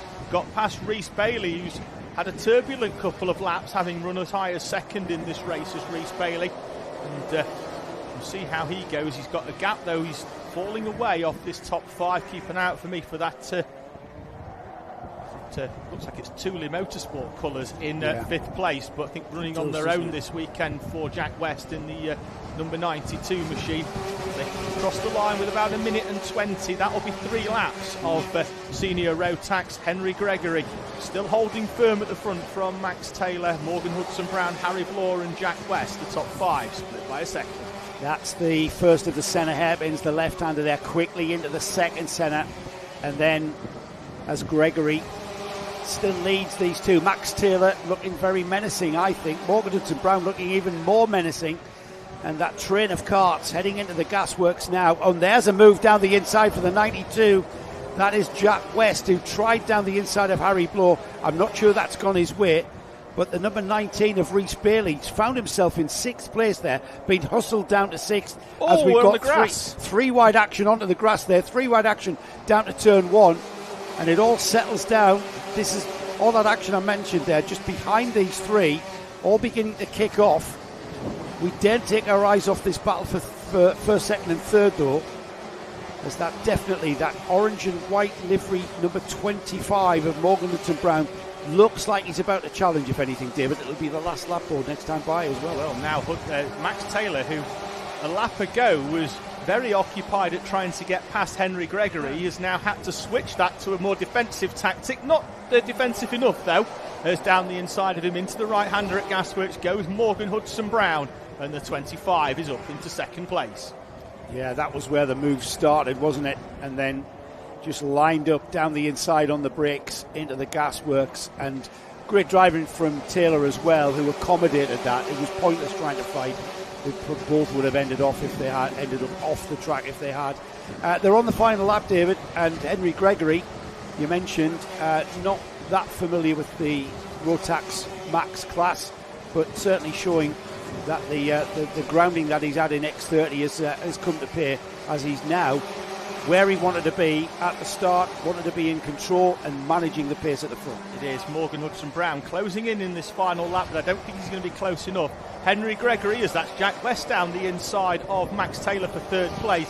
Henry Gregory, who might not be familiar with senior Rotax, but is very familiar with winning races and championships, wins the first race in senior Rotax here today from Morgan Hudson-Brown and Jack West. Max Taylor, Rhys Bailey complete the top 5 in front of Harry Bloor, Ethan Head, Ben Horner, Harry Hurst-Grover and Mac McGilvray. That's your top 10. That, you know what, mate, that bodes very well indeed. I mean, that wasn't even for a trophy. That's just establishing your foundation going into the weekend. When everything, gets more intense going into the finals, we are in for a treat there with that senior class. Well, I know we're due to watch Junior Rotax in a moment, and I don't think it's going to be any less entertaining. But if Senior Rotax just want to roll round, regrid up and have another go at it, let's go for it. Well, we've got a little time for that, David. We do. Something's come off. Oh, that's Matteo Palazzo's car, and something's come off it. And if I had to put money on it, I think it could be half a pedal. I'm not sure. I'm going to wait till he pushes it in, but he's come in. He's ended up on the grass, and he's looking at the car, somewhat bewildered. So whatever's come off it definitely shouldn't have done. I'll keep an eye on that, Joe, while you introduce our A versus C Junior Rotax Heat 2 grid. I'm just noticing there that we've got the number 269 of Oakley Garthwaite at the front of the field. Now, I can't. That's because I can't see. Oakley Garthwaite's actually on row 2. We've got poleman again is Daniel Minto. He learned a big lesson there, being hung out to dry and lost the lead, but then got it back with that coming together of the karts in front of him. Daniel Minto on the pole position, just out of our camera shot, just underneath the camera is Zane Quaker on the number 222. Now, Zane is here with Zane. What team? I'm trying to remember what team. Zane's with Ultimate R, and he was sensational at Wilton Mill, wasn't he? Had a difficult qualifying and heat, came through the field in the final. He is certainly one to watch when he qualifies at the right end of the grid, and has done this time round. It's going to be a ding-dong, isn't it? Daniel Minto and Zane Quaker. It's Hunter Motorsport versus Ultimate R on the front row. Second row of the grid is Charlie Wolfett. We saw how quick he can be.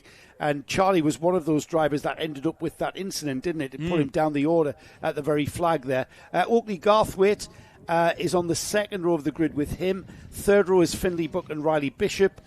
Fourth row, Milo Manderson and Ewan House. And then we have Rain Gandor and Charlie Vary sharing row 5. Daniel Hartley is alongside Charlie Benson on row 6, with Owen Wallace and Marcel Poppercull on row 7.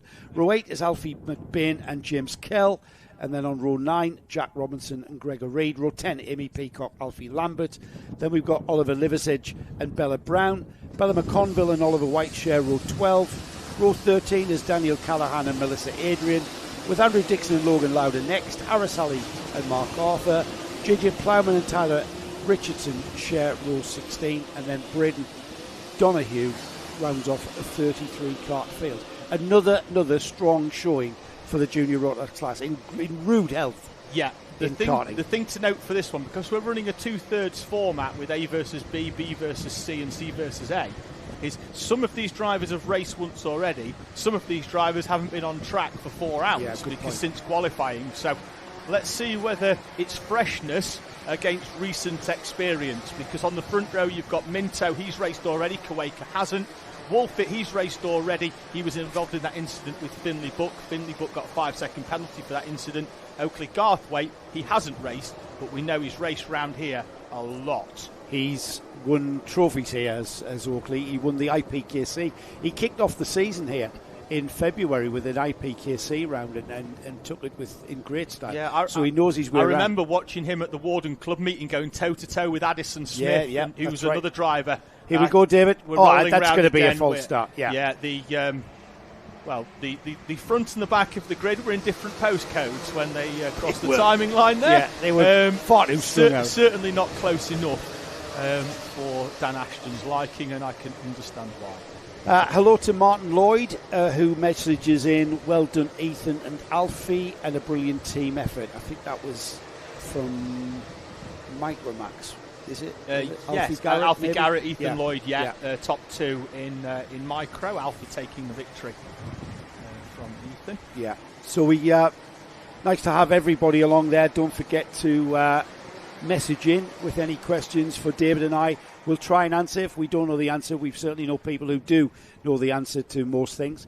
And then we'll find out the answer and pass it off as if we know the answer. That's what we do. That's why we are given these microphones, David. Absolutely. We are the font of all knowledge, even though we are passing on knowledge. We've got a very nicely formed grid coming out of the Gasworks hairpin. They will form up through the horseshoe, the never-ending left-hander. It just goes on and on and on forever. I remember racing here myself, and just that neck really loads up through that section there. And then the final turn here, the paddock turn, it's a hairpin turn, all important because it governs the speed all the way down this straight as we get things underway. And it's Daniel Minto on the inside, being squeezed out slightly and ending up in second this time. False start again, though. It's a false start. Yeah, they were on. Oh, we've got drivers off. I think Callahan is one of them in the 249 and the 231. And we've had a red flag. And what this means is solely that Dan Ashton's not happy with the start procedure. We've only had 2 bites at it, but they're just powering down, Joe. As soon as they come out of the final corner, and what that meaning is that the back of the field is still halfway round the horseshoe. Yeah, that's right. They can't power down, and what we want is everybody in a reasonable single file line, and looks like they're going to... There's a bit of a fine line. I mean, when we see the likes of Kai Hunter here, who, current UKC champion, former British champion, and sort of this is his back garden. He comes around there at literally walking pace. I don't know how they do that, and it's all about getting the clutch up, spinning up as well. It's that fine line between oiling your plug up and getting your clutch engaged perfect. I'm not necessarily a big fan of that myself, to be honest. The slow walking. I was about to say, I'll let you tell him. Yeah, I will tell him. I'll tell him. Yeah, he's in Las Vegas actually this weekend, running at the Super Nationals. Good luck to him there. But yeah, this kind of like a blend between, certainly that's too fast, what we've just seen there, and accelerating too early is, I think, what we saw the pole man being guilty of. And not necessarily the pole man. Zane Quaker was already ahead of Daniel Minto when we got to that start line. Sometimes the pole man as well doesn't have a choice, because if third and fifth and seventh and ninth are already powering on, that's right, you can put the brakes on, but you're still just getting pushed forwards. What I will imagine in a minute is this is the front two have been invited to an audience with Dan Ashton. Dan Ashton's there with the green earmuffs. Now, they may look like ear defenders. They're actually furry earmuffs to keep his ears warm. He's very delicate. That's the man in charge. And the man to the left of the picture there with the blue and orange bib with the dark glasses, that's Stu Stretton. Now, Stu is our official Kart Championship photographer. And if you go to Stu Stretton Photography, you can actually see the pictures that he's taken, and they are for sale. If you want a nice action shot for your games room or wherever, or your bar. I have a Stu Stretton photograph, a canvas under the stairs where my lad's got his gaming sim and his. I'm pleased you said that. Just put one of Stu Stretton's photographs under the stairs and out of sight. Yeah. I have a brilliant Stu Stretton photo of my lad at Fullbeck where he's half off the track. Front wheels are both in the air, his rear wheels are spinning, wet tyres on, it's just flying mud behind him. It looks full on autograss. It's one of the best pictures I've got. But when I say best, also worst, because it means he's made a massive mistake. Yeah, true. But the picture's great. Looks like we're just reforming the grid up down the tail end of the field and making sure everyone's in the right places. We had drivers spinning that will need reforming up, as that's the 249 of Daniel Callahan with the orange helmet. Bit of an insight as well for us, David. You're here in a T-shirt. Well, the door's closed. It's fine. You haven't got your shorts on this time. But an indication of just how chilly it is here at Warden Law this weekend. Dan Ashton and a lot of the staff, trackside staff, covering their faces for the wind chill factor here. We are on the northeast coast of England. We are on the highest point in the borough of Sunderland. There's a monolithic burial site here, like 10,000 years old, just on the highest point of the hilltop, just over the way. But you can, from the highest point here, look out and you can see the North Sea. And there's pretty much nothing between us and the Arctic Circle. Yeah, and when the wind is coming from that direction, it is very, very cold. And my heart goes out to our cameramen. Paul's out there, Asher's out there, and Martin's on the rooftop bringing us the scene from turn one. And they've got their layers on, I can assure you. So that gives you an indication. When I talk about getting the tyres up to that optimum operating temperature, it's not an easy task this weekend. What I would say is where the leaders are now, that line that goes all the way across the track, that is the acceleration line.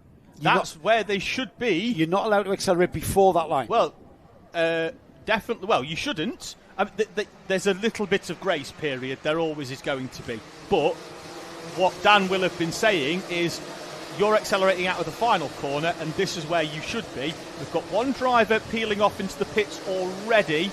That's the 241 of Alfie Lambert, and we've got one driver who's not made it away at the start already. And that's the old plug syndrome, isn't it? Yeah, so Alfie Lambert's currently out of his kart now. Warden Law, is a track where you can come in and fix your car and go back out again because there's a cut through, and it looks like Alfie Lambert is going again. That's a Fernando Alonso-esque helmet from his earlier years, I think, but certainly the kart livery, but he's back out. Well, the field are already at the gasworks, so we may not delay the start, and Alfie Lambert might just have to have his own lonely race catching up to the back of the field. Whether or not we'll get this race underway, as we have the field now into the horseshoe, then we're not that far away from getting towards the final turn. We go through the 1, 2, 3 He might just catch up the back. He's making good ground. He's not going to be able to retake position, that's for sure. He will start at the back, won't he? Yeah, he will start at the back, but he's going to be there or thereabouts as we... I think we get underway, and Quaker leading into turn one around the outside, and Quaker sliding very wide indeed, hanging on to that with all he could, and that's allowed. Who's that in the Team UK Charlie overalls? Wolfett, Charlie Wolfett, of course.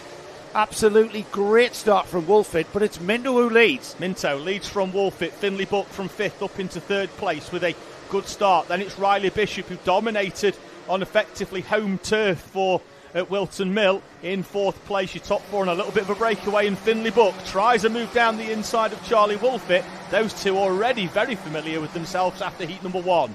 Finley Buck, cheeky little move there out of the second of the Sennas there, and Wolfett there just having to defend ever so slightly. Here they come then. It's going to be one lap completed as they come out of the final turn. We'll get an idea of who's in your top 10 as across the line has gone Minto, no, that's all wrong, isn't it? I'm not sure what is happening with Hart. I think Bella McConville was the driver that didn't start. That could be the other driver, but it is Daniel Minto leading from Charlie Wolfett and Finley Buck. Riley Bishop and Oakley Garthwaite. Zane Kuwaker from the front row is down in 6th place in front of Milo Manderson, Charlie Very, Ewan House and Brian Grandor. I'm glad that sorted itself out, David. That was very confusing there. Minto coming under pressure from Wolfett out of the chicane and down towards the gasworks. Finley Buck and Riley Bishop not that far behind, as Finley Buck right onto the rear bumper there, and then Riley Bishop, he's on the, what cart is that? That's the TB cart. That's the TB cart, run isn't by it? X-Kart, yeah. As a TB chassis, and you could see that semi-defensive line from Daniel Minto. Held on at Gasworks, but doesn't hold on into the first corner. Charlie Wolfett down the inside. Wolfett leads in the 2.95 from Daniel Minto and Finley Buck, your top 3. But in Minto, in that semi-defensive line, we did have 4 drivers for the lead. Now we're going to go all the way down, I think, to the 2.92 of Milo Manderson in 7th. Further back, that looks like Oakley Garthwaite coming under pressure from Zane Kuwaker. Indeed it was. That's opened up a little bit of a gap to him and Riley Bishop. Well, we know how quick Quaker is. He qualified 2nd on the grid there, but he fell foul of that first turn, didn't he? As we've seen many drivers do, sliding very wide. He's now down in 6th and challenging onto the back end of that Oakley Garthwaite kart, the Origin Motorsport black and white livery kart of Garthwaite, struggling to keep him by. But they're all in a big train. They're all in a big train as Wolfett comes through. Minto 2nd, Buck, Bishop, Garthwaite, and who's that down the inside? Buck down the inside of Daniel Minto, and it's double pain for Daniel Minto. 5-second penalty applied to both him and Zane Kuwaker for disobeying start orders. Oh, that is a controversial decision as ever, with a penalty being given to Minto and Quaker, the 2 front row drivers, taking what will be 5 seconds. That's going to be a tough call, and it's going to drop them down the order. Minto currently in 3rd. It's going to drop him. We'll try and work that out as they come through. But very much the man at the front, Charlie Wolfett, carrying his Team UK from the World Rotax Finals there, the overalls of our leader, the blue and white. But this is where the battle is. Ultimate R's, Finley Buck now in 2nd. Yep. What a showing as well from Team UK overall at the Rotax Grand Finals over at the Circuit di Napoli in Sarno. We were pretty much on the podium in every class, including, I think, Inter Mini was all, the top 3 were all incredible. Were all from Team UK. Big shout out as well to a local driver from up here in Austin Oman in getting on the podium in a micro. In the top 3 at the World Finals. He'll be here tomorrow for a trophy presentation with his dad. Yeah, so we'll get to see him. So is that tomorrow or is that tonight for the Spring Series ones? Or? Not quite connected. No, different ones. More of that tomorrow. Excellent. Yeah, we'll get to see him and congratulate him on what was a great effort. Local lad.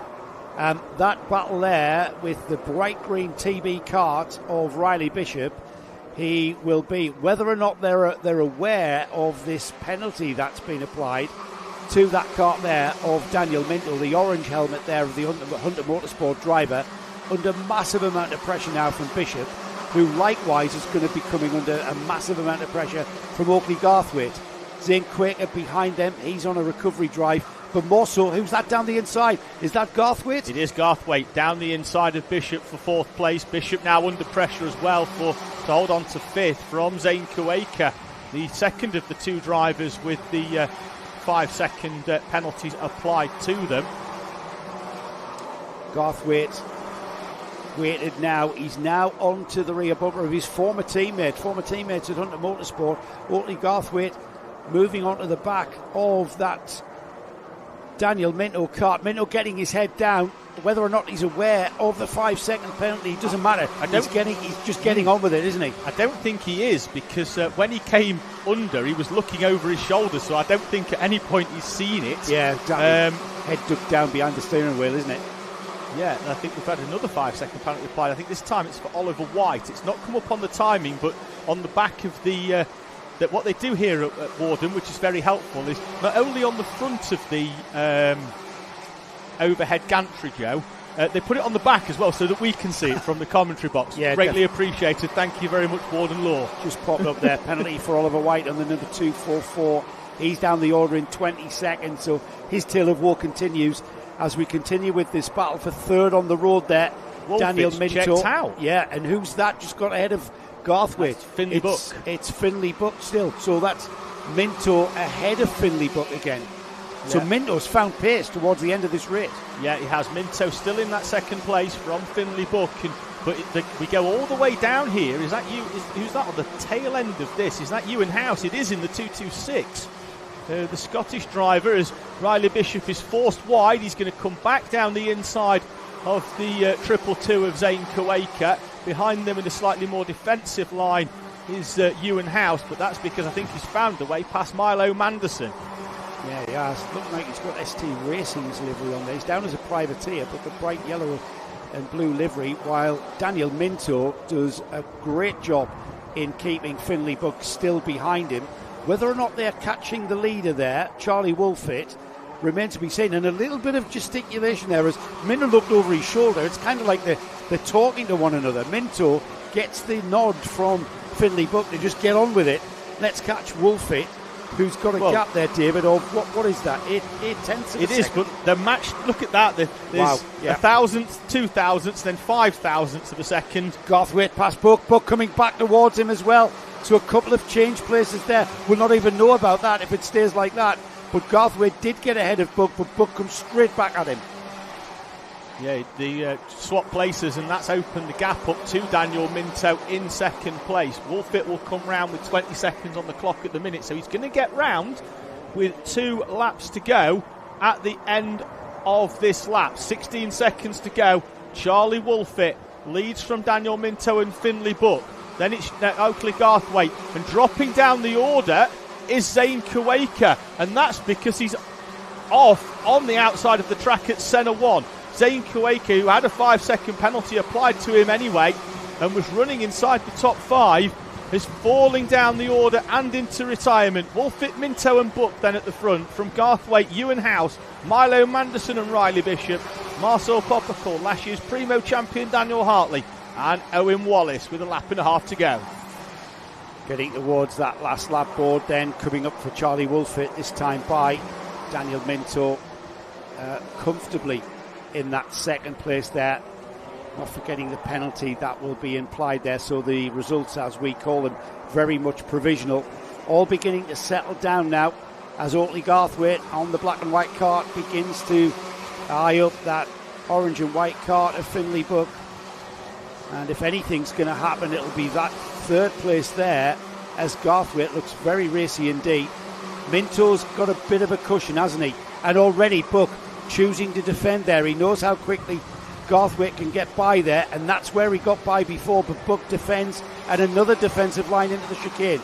This is going to stifle his lap time somewhat, but he's going to defend. It's the last lap, David. That's all he can do. Absolutely, and he takes a defensive line once again just behind them. Ewan House tries to move down the inside, but then will then come under pressure from Milo Manderson and Riley Bishop. At the front, though, Charlie Wolfit has commanded this race since getting to the front. Wolfit wins from Daniel Minto and Finley Buck. Oakley Garthwaite, Ewan House and Milo Manderson Riley Bishop, Marcel Poppicle, Daniel Hartley, but he's got a 5-second penalty applied as well just before the end of the race in front of Owen Wallace. Your top 10, but Daniel Minto will drop from 2nd to 10th. Then he'll gain a place back because of Hartley's penalty. I think Minto will drop to 9th. Yeah, we very much provisional results there. And we stand corrected. Charlie Wolfett's Team UK suit was from 2023. Oh. Yeah. Time flies. Good to see he's not grown. Time flies. Yeah. Time flies, and it all sort of becomes a mash of results there. We once again move swiftly on, and that concludes all of our first heats, I've got to say. Yeah. Moving swiftly on, and we're back on with our Bambino classes. Before you hit the grid, Joe, yeah, because we've got carts to be collected from all over. I think JJ Plowman's cart's being collected from the outside of the Horseshoes, Ainker Wakers all the way around there. We mentioned at the start the Autumn Cup, but then failed to go any more into that as to how that fits within the permutations of the Kart Championship event, the Warden Law Autumn Cup. Tell me about that. So the Autumn Cup has been part of the Warden Law Kart Club at this point of the year, November. Along comes the Kart Championship wanting to put on their event, so we thought, well, why don't we put them all together? So the Autumn Cup is up for grabs this weekend, and it will be awarded to the driver in each class, just the one driver in each class, who has accrued the most points through the heats and pre-finals and finals. So what that means is you can win all of your heats and pre-final, and then, or your super heat, I should say, all of your heats and super heat, and then have a nightmare in the final, but still have more points because you've won the heats and the super heat. So it will be all the points accumulated for all of the races that have gone ahead. And it will be the Autumn Cup will be awarded to the driver in each class who has achieved that maximum points haul. So it's not. It's just everything lumped together. So beautiful trophies to be awarded at tomorrow night's Kart Championship presentation, along with, of course, the Kart Championship Winter Series trophies. So a lot of silverware up for grabs, quite frankly. Yeah, and this evening as well, I believe, we'll be handing out trophies tonight. For the Warden Law Spring Series. Absolutely. Yes, seems like an age ago. The Ostnorman trophy presentation will be for a trophy that has been part of the Warden Law Kart Club for some years. Brian's Bend, named after Brian Hornby, who's a very close personal friend of mine. We lost Brian in 2006 under very tragic circumstances. We keep his memory alive here at Warden Law because he might have been very small in stature. I think he was about 5'7", but he was very large in personality. And we keep Brian's memory very much alive. We present the Brian Hornby Trophy to one of the most promising drivers, or the most promising driver, who are representing the northeast of England on a national level. And Austin Orman will be the recipient of that this year. And Austin, first in the UKC Championship, vice champion in the British Championship, and I think you said third in the World Finals. And there is the Bambino Dads race being taken very seriously by Mr. Bobblehat.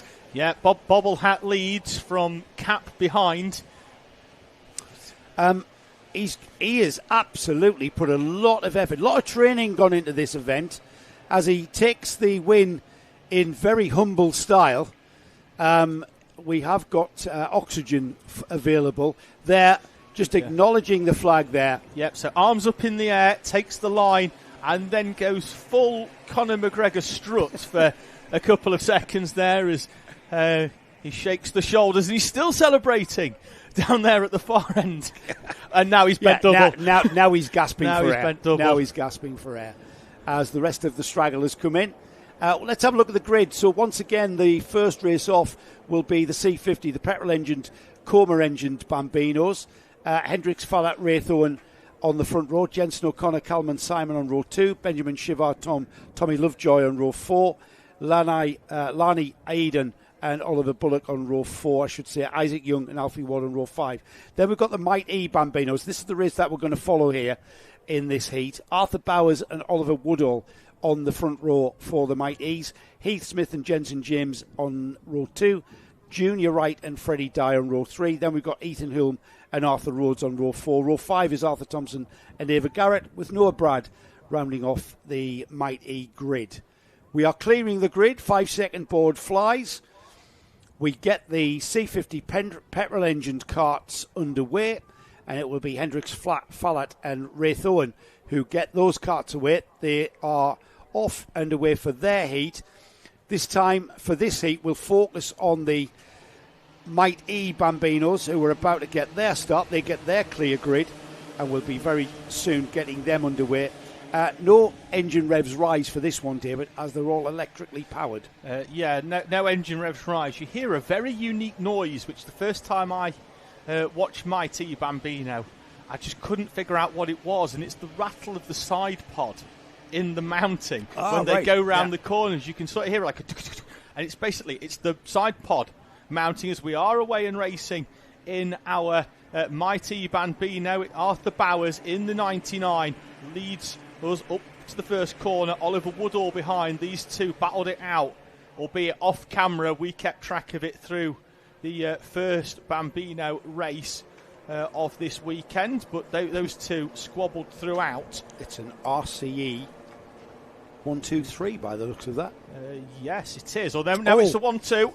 Yeah, the number 3 there was the number 3 of Heath Smith, just getting a wheel on the outside there on the grass, just coming out of St John's, and he's dropped a couple of places behind as the number 99, Arthur Bowers, leading his teammate out onto the back straight there. Yeah, Bowers then leads from Woodall, although that is brief as Woodall comes down the inside into the right-hander. Bowers tries to come back at him. Behind them it's Heath Smith, it's Junior Wright behind them. Jensen James Williams is up into 4th place. Heath Smith went from 3rd down into 5th by running wide in the left-hander of St John's. Here they come then, 1 lap completed. Still very close, isn't it? The whole field is very close, David. Arthur Bowers, Oliver Woodall, and then as these two absolutely nose to tail into turn 1, behind them Junior Wright, Jensen James Williams, Heath Smith, Arthur Rhodes, Ethan Hume. But I wonder if they've got any team orders at RCE. I wonder if they've said, just don't take anyone off, follow each other round and try and build up a gap, which, if that was the mission statement, they are very much pulling that off. They might have been told some team orders, but I imagine as young drivers, they forgot about that very quickly as soon as the lights go out. But the two at the front seem to be complying. Behind, though, we've got an almighty squabble going on from 3rd down into 8th or 7th or 8th place. It's Ethan Hume on the back of it. There's contact there between what looks to be Jensen James Williams and Arthur Rhodes. It is in the 82, up into 5th place. Behind them, Heath Smith and Ethan Hume. So that blue and black kart is the 3rd place kart of Junior Wright.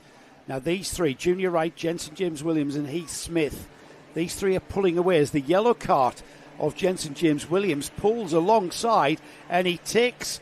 Junior Wright pulls alongside and he takes Jensen James Williams with him. Yeah, no, it was Jensen James Williams and taking Arthur Rhodes with him. Oh, was it really? Down the right, inside. Of course, I'm a space out there, aren't I?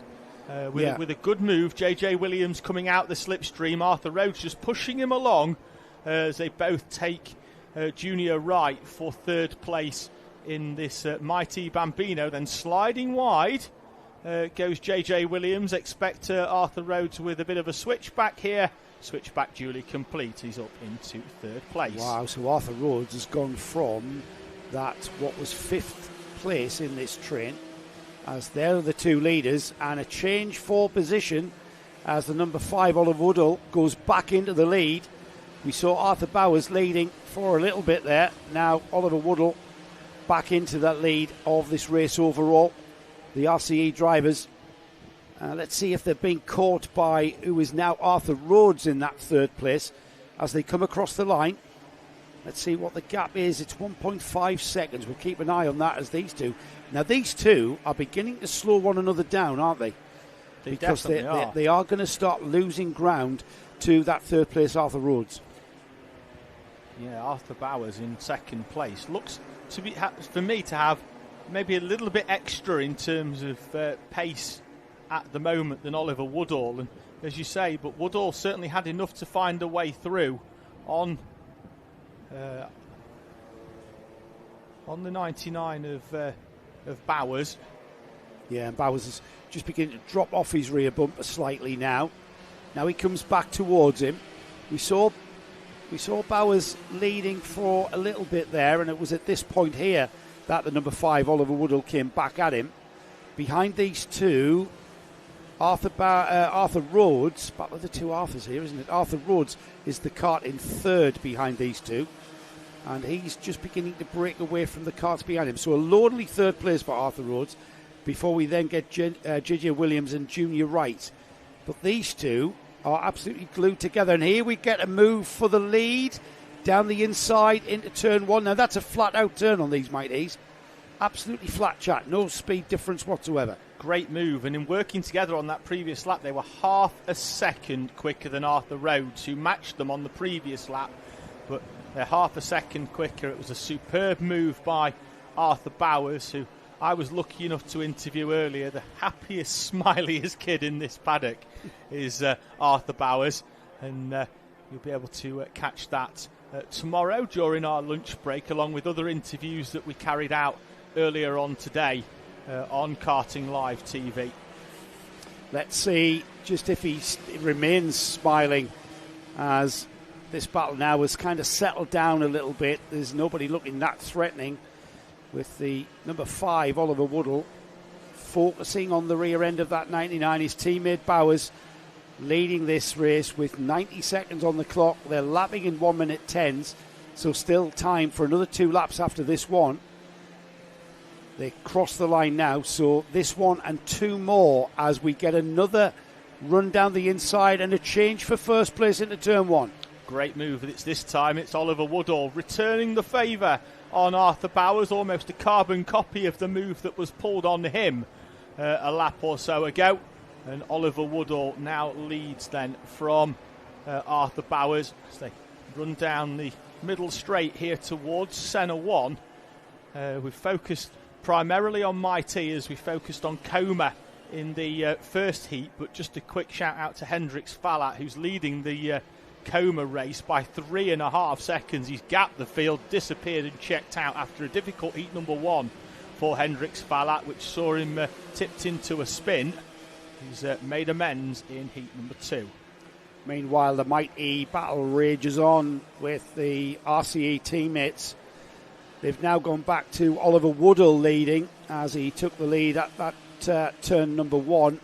It will be the penultimate lap that these drivers will head into now with 20 seconds on the clock. Remember, that's not really governed by the fact that the petrol engine karts are ahead of them. And here we go again. It's kind of synchronised driving, a little bit more aggressive defending there from the number 5 of Oliver Woodall there, but he succumbs to the advances of the number 99 Arthur Bowers and lets his teammate in again.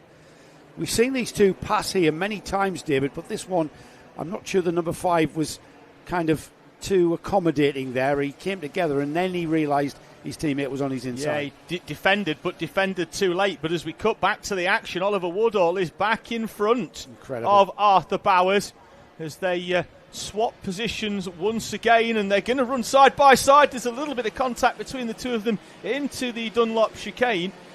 Woodall comes out still in front of Arthur Bowers. They will be greeted by the last lap board when they come round, because Hendrix Fallat in the Coma Bambino class, who went off at the front, has already tripped the timing line to commence the final lap of this race. Now, going into this final lap, that is the biggest gap we've seen between these two RCE drivers. Out and across the line there, 1 lap to go board being shown. And can Bowers come back towards defensive line from Woodall there, takes the inside line. Smart move, but it will ruin his sort of speed compared to normal by taking that tighter line, and it has allowed Arthur Bowers to close up once again. Yeah, Bowers now, we've got a battle, haven't we? Nose to tail, and down the inside has gone Bowers. They're side by side through St John's. They stay side by side towards the first of the Sennas. It's the number 5 that wins out there.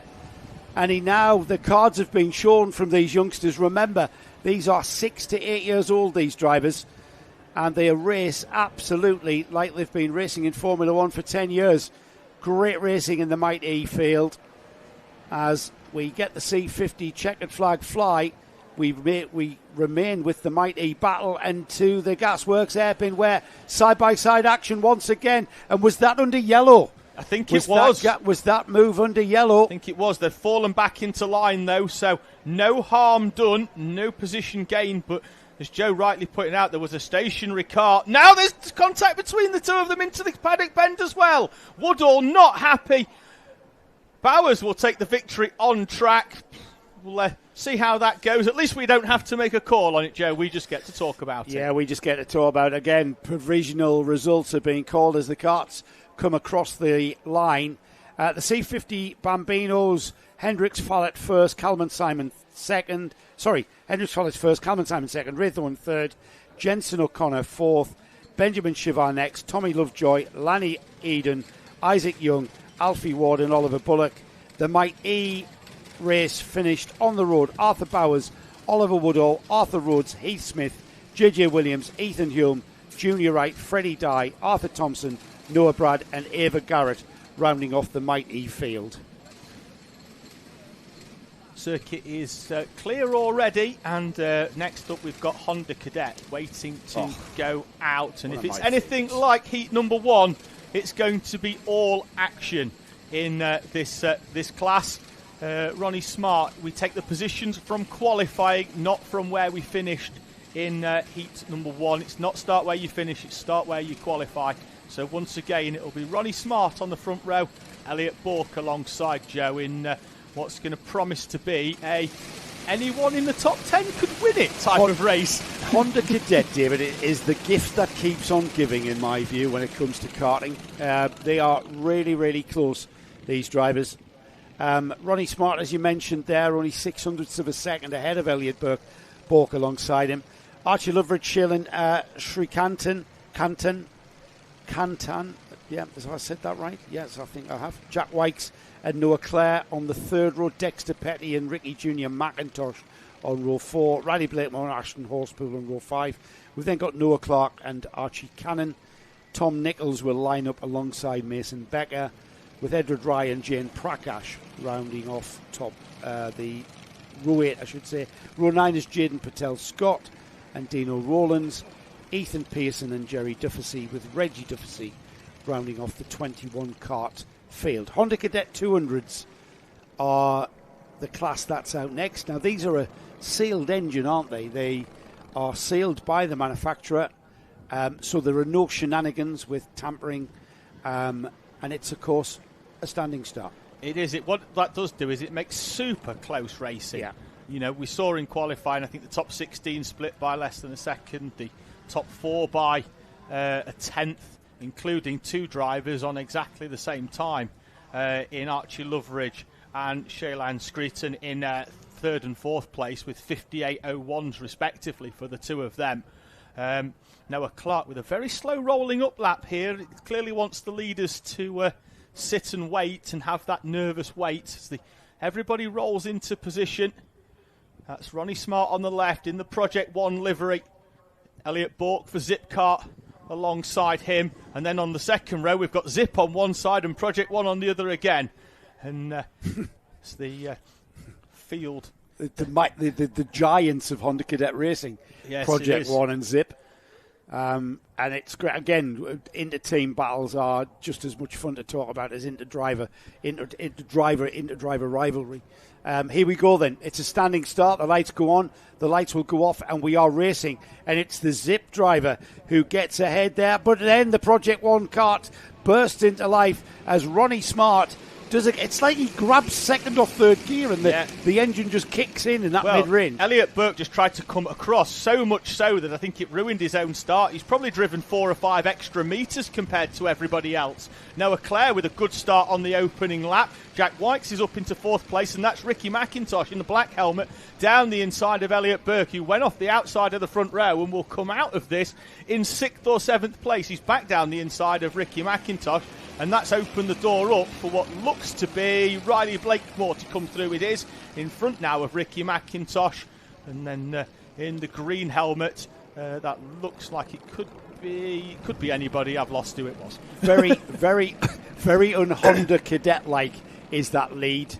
battle there, just breaking away from the rest of the field. However, just wait a few minutes, wait 30 seconds or so, and we've got that third place kart that will be on to the back end of the driver in second. So Ronnie Smart, Archie Loveridge, Noah Clare is the driver there that we're looking at in third place, with Elliot Bork next, Jack White, Riley Blakemore, Ricky J. McIntosh, Shailen Srikantan, Noah Clark and Dexter Petty are the top 10 drivers there. But once again, we see this train of Honda cadets, and if these drivers work together, they will catch those two ahead. Yeah, they absolutely will. The problem they've got at the moment is there's just so many of them that all it's going to take is if one driver decides to turn this into a battle, they all have to battle. Yeah, and that's the problem with running in this pack, is everybody has to be on the same page, on the same wavelength to try and close up at the front. Ronnie Smart leading from Archie Loveridge. Noah Clare with that great start that saw him jump up from 5th place into 3rd. Elliot Burke with the opposite story, saw him drop from 2nd down into 6th. He's now trying to come back into it, currently in P4, but this train goes all the way down. There is a little bit of a gap further back, but it's so deep, this one. They're not catching the leaders though. Ronnie Smart's gone out. He's got just over half a second on Archie Loveridge, who's got a full second on over this third place battle here.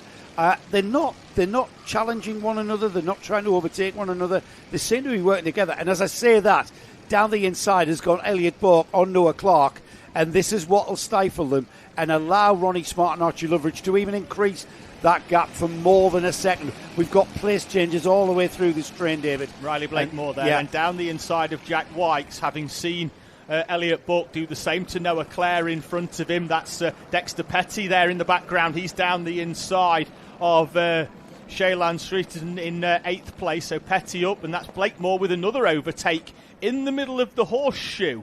This time on Jack White's for 5th place. Riley Blakemore in the 68, but look at that, noses bouncing up and down. Could that be a front fairing issue? It looks very loose on the number. What number is 68, he? 68, doesn't he?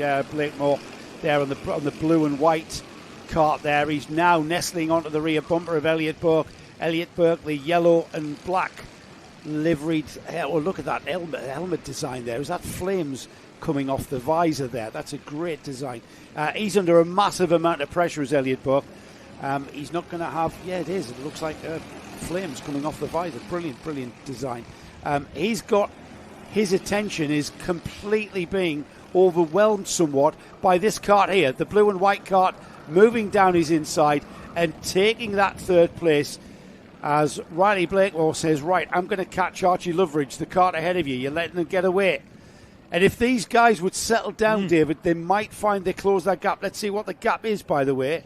It's 1.2. It was a second a couple of laps ago. It's now 1.2 seconds. Yeah, the gap going out. Edward Rye, the fastest driver on the track, in 13th place in the 66 with a 57.74. That's 4/10 quicker than the leader for Edward Rye. The problem is he's on the back of a train from 3rd down to where he is in 13th place. Incredible. And as ever, the Honda Cadet train continues, and Riley Blakemore there struggling with the grip coming out the second centre. Kart sliding all the way to the exit curb, and he's not pulling away from Elliot Bork. And if anything, Bork looking very racy on that zip kart as down into that place behind him. Jack White has gone ahead of Noah Clare for 5th. Great move by Jack White down the inside on the brakes. The two Project 1 runners are now being pursued by the 16 of Dexter Petty, who's moved through the field towards the front and is moving down the inside. He's not going to like being squeezed by the 41. Keeps his nose in, and then the 41 is tagged. He gets his front on the inside of Dexter Petty. So he's put the front down the inside of Petty on a return. He's loose. Then he's been contacted by the 44, and how he's held on to that I have no idea. That was like sim racing, where you're sliding and then somebody hits the front end of your kart and knocks you into the right point in the right way. But superb by Dexter Petty. He held on to that, was not having any of it in what is only his second race meeting at national level for Dexter Petty. He's on a bit of a run at the minute. He's just won the club championship at Wunwell, has Petty in the 16. They've made a slight setup change from what I've been told from Heat 1 to Heat 2, and it's clearly working for him. He's up into 7th place now and looks only to be going forwards. He is. He's driving very, very well indeed. Meanwhile, at the front, Ronnie Smart and Archie Loveridge continue to lead. The gap was 1.2 seconds to third place Riley Blakemore. It's now 1.3, is it? Yes, it is. 1.3. No, actually, it's come down. The gap is only 8 tenths. Blakemore's taken a tenth out of Loveridge. Smart. Yeah, it's 8 tenths. So Blakemore is catching Loveridge in second there. Yes, he is. Everything's calmed down at the front, which is... They've spaced out a bit, haven't they? It's great for us because we can catch our breath after a frantic opening 5 or 6 minutes. That was absolutely dramatic. Kart's being nudged and shoved back into the right direction. They have spaced out and they're not bumper to bumper, so that means they can just get on with the driving around the track. We're inside, we're getting very much inside towards the final minute as the sun beginnings to give us some beautiful lighting. Yeah, it's fantastic, Warden isn't Law. it? That winter sun low in the sky. We're creating art here, Nick, aren't we? Right, we are indeed. That's the number 68 of Riley Blakemore, who we do not need a stopwatch, David, because that is him right there. He's got Archie Loveridge in his sight, and he's got the bit between his hand. And who's that coming? He's dragging Jack Wykes along with him as well. So the invite was clearly bring a partner, because Riley Blakemore on the back of Archie Loveridge, and is bringing Jack Wykes into the mix as well. Behind them, Elliot Bourke and Dexter Petty. He hasn't just brought him. Jack Wykes has gone through. The black nose there, and now Blakemore comes back at him. So swapping places here, and there's the 13 getting involved. Jack Wykes down to, that's Elliot Bourke on the 73, is it? No, that's Archie Loveridge, who was in second, is now down into third. Blakemore up into second. How did he end up... So, Loveridge was second. Blakemore goes down the inside of him. Right, that's right. Yes, that's where the move came. At the Gasworks hairpin now. Look, I look at the timing screen, I look up, and everything's changed. Yeah, timer is down to 0, so we've got a lap and a half to go. Ronnie Smart with the lead, but this one's not over yet. Riley Blakemore is a man on a mission in this one, including the overtake on Loveridge. He was half a second quicker than the leader. Lap and a half to go, and Riley Blakemore is on a charge. Loveridge down into 4th place behind them. Wyke is through up into 3rd in the early part of this lap. Behind them, Elliot Bourke and Dexter Petty. I tell you what, David, he's got a lot of pace here, and if that momentum if he can continue the momentum, I think he's got a great chance of getting past Ronnie Smart here. Here he is on his bumper into the final turn for the penultimate time. Well, does Smart even know he's there? Because he does now. We look over the shoulder, and it's a huge defend from Ronnie Smart. Blakemore's going to try and put himself in a Kart in a gap, and then goes wide at the first corner and is almost connected with by Jack Wykes. Riley Blakemore going in deep into that first corner. That defensive line by Ronnie Smart stifled the momentum of Riley Blakemore. He had that momentum coming through the field, continuing to come through the field, and Smart having to defend into the first of the centres. If they're not careful, Jack Wykes, Archie Loveridge and Elliot Bourke are going to have a bit of this as well. Don't think anybody's putting any money on this finishing in the same order. Out onto the curving back straight. It'll be a defensive line we see from the leader down the inside of the corner, and a bit of bumperage going on into the gasworks, and Blakemore has gone through as Ronnie Smart went a little bit wide on the exit. Blakemore has gone through and will lead out of the final turn and towards the checkered flag. Riley Blakemore will take the win. It is Ronnie Smart in second, Archie Loveridge back through and into third, Jack Wykes 4th, Dexter Petty was next in 5th, Elliot Bourke, and look at this, and I'm not sure if there was contact there at all, David. I'm not sure if there was. We'll leave that certainly to the officials to work that one out, but it was certainly Riley Blakemore who took the checkered flag first, Ronnie Smart second, Archie Loveridge, Jack Wykes, Dexter Petty, Elliot Bourke, Ricky McIntosh, Noah Clare, Archie Cannon and Edward Rye was the top 10 rounder-upper, if you like. Yeah. There's the rest of the finishes there on the timing screen. That was one of them moves for me that if you make it, you think it's brilliant, and if it happens to you, you feel a little bit aggrieved by it. So that's my parting comment on that one. We'll leave it to we'll leave it to the people that get paid to make the difficult decisions to figure it out. We stay with cadets, this time cadets but with a different engine. We've just had Honda cadets, now we have the Micromax class out. We've got 12 Micromax karts out onto the track. These are Rotax engined karts, 125cc, water-cooled motors, and it's Lewis Kirkcaldy out on the pole position on the S-plate, denoting he is the Scottish champion, and he will lead the field around. It's a rolling start, though, for Micromax, not a standing start. And it'll be Alfie Garrett, who's alongside Harris Barber and Ethan Lloyd are on row 2. Local lad Freddie Blackshaw alongside Carter Jackson on row 3. Zach Andrew and another local driver, Sebastian Crawford, share row 4. We then got Hamish Gordon, Noah Wicklow up from Bambinos earlier in the season, share row 5. And then rounding off the 12 kart field, Max Armit and Freddie Walker. Field rolling round. Should have no excuses for not getting this one, because going at the first time of asking, the field is condensed enough for us to get this one going nicely as they round Marshall post 6, 7 and 8, which is where they'll be closing together under the yellow flag. Out of the final corner they come then, into the tram lines. Kirkcaldy on the inside, who got jumped at the start last time. We're away and racing, and he's been jumped again at the start. The outside train once again of Lloyd in second place. It's Alfie Garrett who leads once again. So Garrett and Lloyd, the duo that led us away and to victory between the two of them in the first race, in the first instalment of Micromax, have done it again. They've made a great start. It's 1-2 for those two behind them. What can Lewis Kirkcaldy do in that pole position? It seems to be that he seems kind of disadvantaged. Oh, and we've got a spinner there. That's the second place kart of Ethan Lloyd, I think. Yes, it is. As we have a look, they come out into the chicane there. The number 42, Alfie Garrett, leading. And then the number 66. Oh, and they got all messed up, didn't they? Yeah, Garrett had a little bit of a slide, didn't he? And then into the side of him went Ethan Lloyd. And Ethan Lloyd will fall down the order into 12th position, I think. He'll be the last driver over the line. Alfie Garrett then leads from Lewis Kirkcaldy and Harris Barber. Sebastian Crawford with a solid opening lap, up 3 places to run in P4. In front of Carter Jackson, Freddie Blackshaw and Zach Andrew, Hamish Gordon and Max Armit, Freddie Walker. Then it's Ethan Lloyd and Noah Wicklow, who looks like he's had a difficult opening lap as well. He's dropped down into P12 and is well off the back of the field at the moment. Well, these Micromax cadets are relatively spaced out there. Certainly Alfie Garrett with a bit of a cushion there before we see the S-plate of Lewis Kirkcaldy. An even bigger gap to Harris Barber, and then an equal gap to Sebastian Crawford.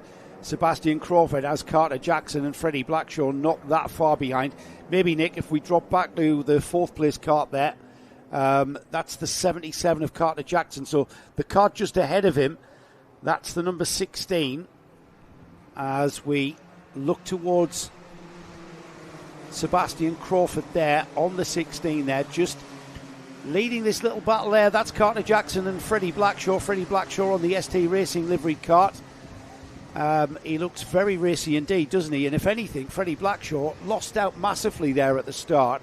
He started way up the grid, but now trying to find a way by the number 77 of Carter Jackson. Yeah, Jackson making that kart incredibly wide. It looked like a defensive line into Senna 1 for Carter Jackson. You do get the feeling here that if Blackshaw can find a way past the 77, he has got the pace to attack Sebastian Crawford. Well, we saw him in the first race going with Harris Barber, didn't we, who's currently running in 3rd place. So Freddie Blackshaw with what appears to be pace in reserve, but at the moment unable to use it in that 28. The blue and luminous yellow number 28 machine is out of the slipstream of the 77, but doesn't have enough at the end of the straight, Joe. He's got all the power out of the corner to pull out the slipstream, but just doesn't have it at the end of the straight. Back to the 2 leaders though. Lewis Kirkcaldy, fastest lap on the previous, is now closing in on this 42 of Alfie Garrett. Yeah, we thought that would come, David. And Alfie Garrett, maybe he's controlling the pace a little bit. He doesn't really need to push massively at this stage. We are still a half a minute away from the half distance. However, if he's not careful, he's going to have Lewis Kirkcaldy breathing down his neck. And very shortly, as Kirkcaldy turns into the gasworks, he closes the gap there. You could clearly see that. Visibly, the gap disappeared there. And if Kirkcaldy, again, it's all about keeping that momentum.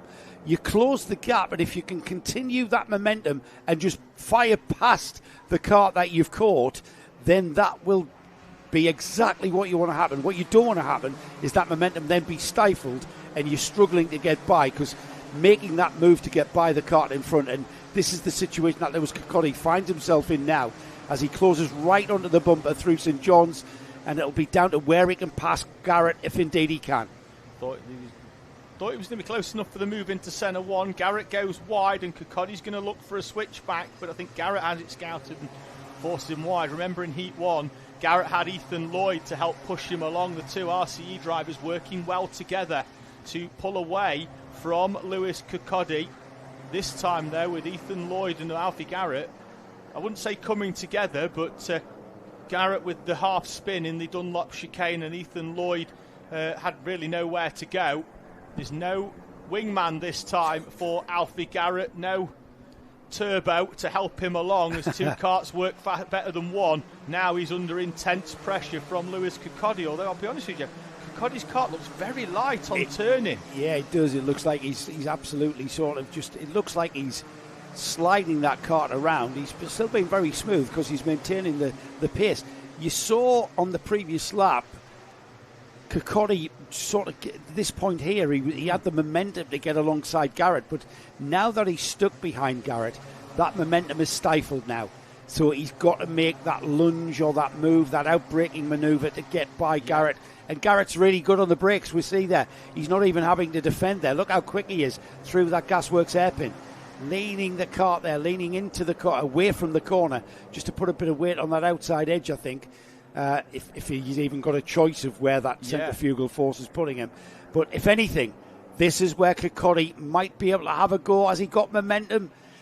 And the problem there, David, is there isn't really a breaking point there. No, because they're as quick through that turn one as they are on the straight. Kirkcaldy pushing away. And as you say, the way that Alfie Garrett leans out of that cart, what he's doing there is, because it's a solid rear axle, no slip differential, the inside wheel goes a lot less distance than what the outside one does. So if you can lean out and lift that inside up, the outside rotates a lot quicker. You can go round the corner without the inside trying to push the rear wheel out wide. Well, what happens, because of the solid rear axle, the inside tyre going around a smaller arc, that axle, under microscopic conditions, actually twists on itself and it stifles the motor. If you can release that inside wheel, it helps the motor pick up, and the motor's not fighting against the axle twist, which is why in all of these straight solid axle classes of karting is what you see, and why the drivers get the inside wheel to lift. Kirkcaldy not close enough to consider a move this time on Alfie Garrett as they run around the corners of turn one, Brian's Bend, and into the dog leg, using that curb on the outside where you just go up and over it as if it's part of the track, because that's the fastest way round. And Alfie Garrett seems to be fairly settled now, and what I've noticed is, in particular, he's tidied up centre one. There was 2 laps in succession earlier on where he clipped the curb on the inside and unsettled the car, allowed Lewis Kirkcaldy to come at him at centre 2, and that is a curb that you get nothing from clipping it on the inside. He's tidied up centre 1, and what that's done now is it's sort of opened up that gap through sector 2 and 3 to Lewis Kirkcaldy, and it looks like Alfie Garrett now is moving away. And we've got a change for third, that time by Sebastian Crawford in third and ahead of Harris Barber. We'll see if that stayed the same. I think it has as they cross the line. They're about 4.5 seconds behind, and there's a train of 5 carts battling for third. Here they come into the dog leg.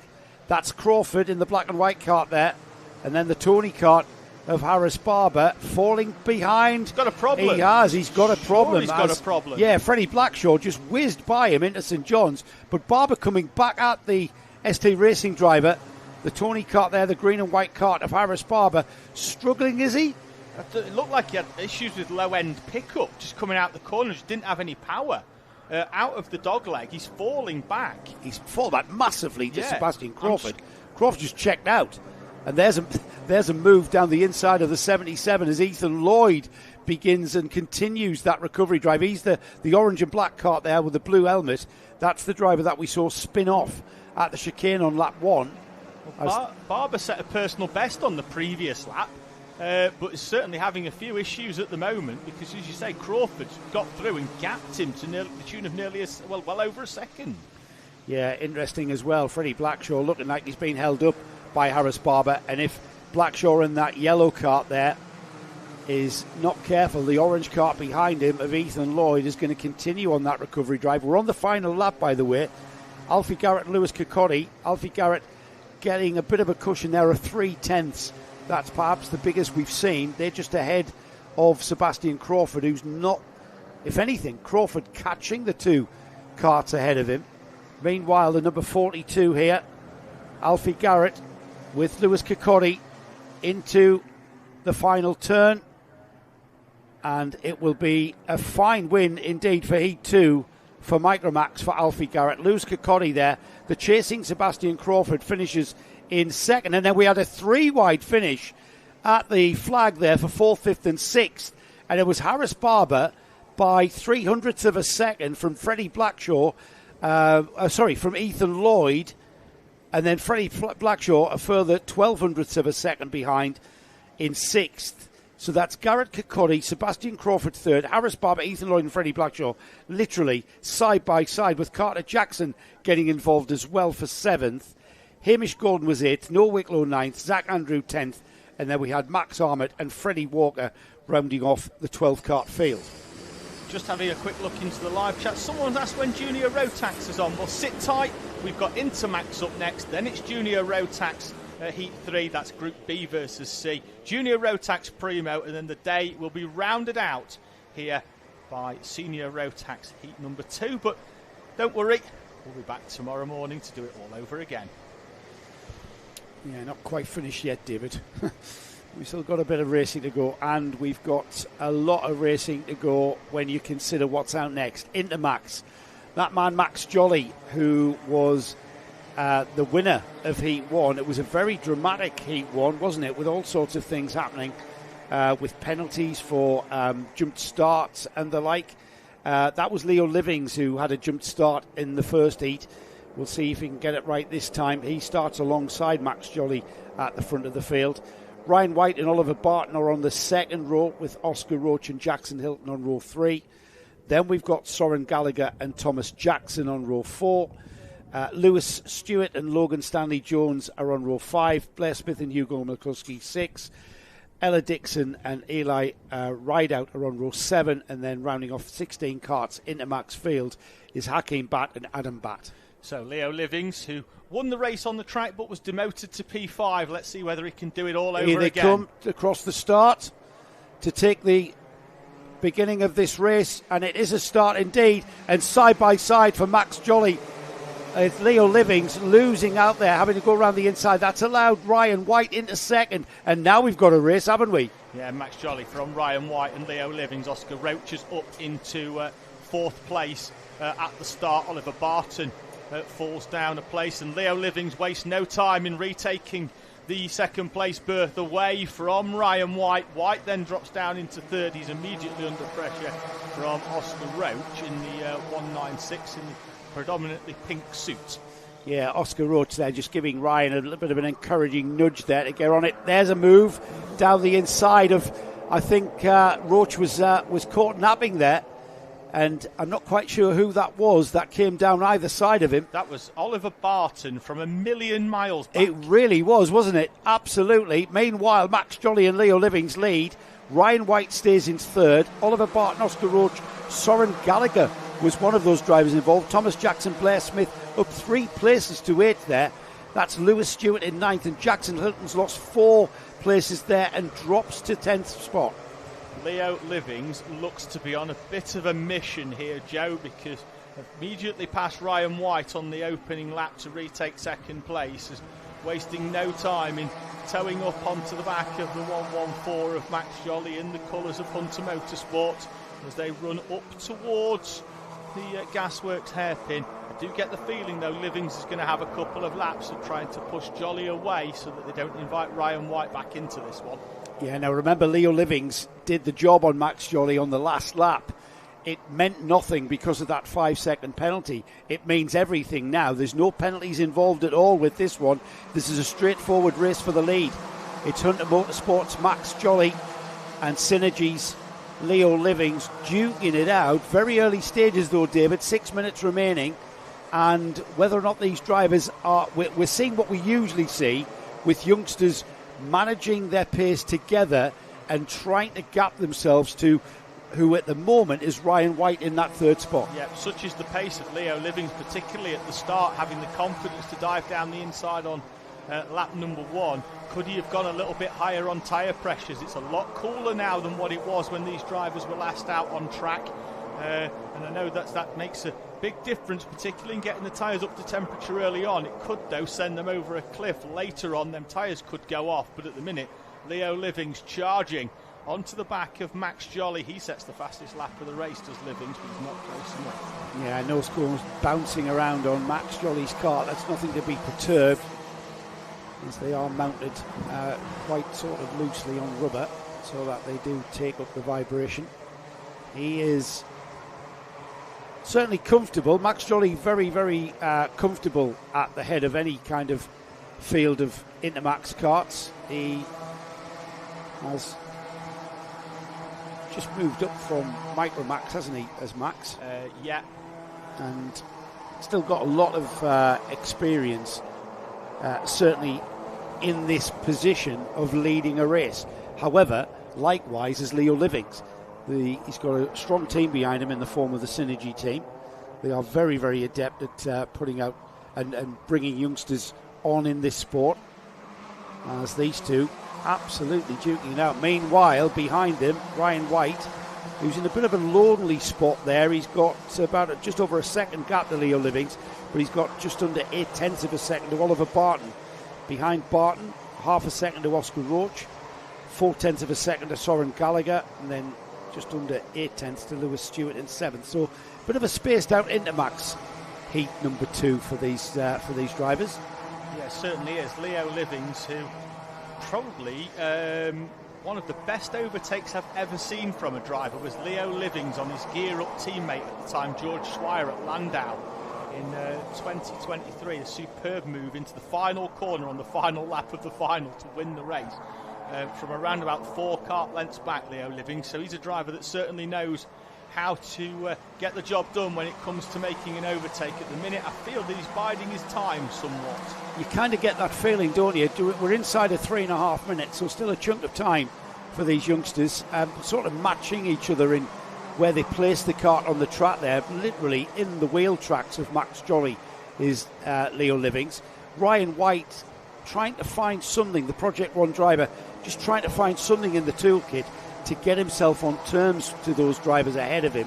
Not finding it quite yet, and if he's not careful, Ryan White being caught very, very slightly by Oliver Barton, about a 10th, I think, in that lap there. But I think you called it, David. The question is, Leo Livings, is he playing a waiting game, or are we actually seeing these drivers absolutely flat chat? Leo Livings doing all he can to stay on terms. The slipstream coming into play, though, as they go into turn 1, and Leo Livings answering David Sullivan's question there. For me now, for Max Jolly, and I know this isn't the racing driver's psyche nor mentality, just sit behind Leo Livings now. You've already won one race. The first and the second puts you on pole position for tomorrow's superheat. Leo Livings, who won the race on track but then dropped down the order with that 5-second jump start penalty. So for me now, Max Jolly doesn't need to take any unnecessary risks. I know it's not going to make for an exciting 2 minutes, but for me, sit on the rear bumper, push away. Jolly's very, very composed. He's not. I've never ever seen Max kind of make sort of do or die moves. He's very, very composed, and if he can make a move, he will make the move, but he's not going to risk anything. He's very clever for a young man. And there we go. And there is the move. That was clean though, wasn't it? You know, it was all about momentum, and he will make that move if that's available to him, but we're not going to see any shenanigans, I don't think. Got behind Leo Livings, had a long look over his shoulder to make sure that he wasn't going to impede himself with another driver coming through if it didn't quite work out. Moved out of the slipstream of Leo Livings and down the inside into turn 1 to retake the lead. Now then, Leo Livings will be just shaping himself up. He needs to stay in the wheel tracks of Jolly here, out onto the back straight, heading down towards the gasworks. No need to make a move there. Let's optimise the line through there. This is where Livings needs to stay with him. It's through the sweeping left-hander. That is the horseshoe there, never ending. Now this is the important one. Livings bursts out of the final turn into the slipstream. He's going to pull Max Jolly in, and he stays behind him there. And you just saw the difference there. He wasn't on his bumper as they came out onto the straight, and the slipstream dragged him up to the bumper of Jolly. Not enough to get past, but he's quite happy. He's quite happy because the timing needs to be right going into the final lap. Yeah, you're quite right. Wasn't quite close enough round the final corner at Paddock Bend was Leo Livings, but last time round on the final lap it was into the gasworks hairpin that he made the move. Still don't think he's quite close enough at the moment. Joe Max Jolly appears to have found the second gear, and maybe we were right in terms of tyre pressures for Leo Livings. That 1 or 2 psi higher to get him into position early on might now be going against him. Yeah, Max Jolly will see the 1 lap to go board as he crosses the line now. Last lap illuminated on the timing board there. And Max Jolly's pulled a little bit out of somewhere. He's had something in his toolkit that he's pulled out of his back pocket, and he's just given himself a cushion. And we've not seen Leo Livings make a move anywhere other than at the end of the main straight here, certainly in this heat.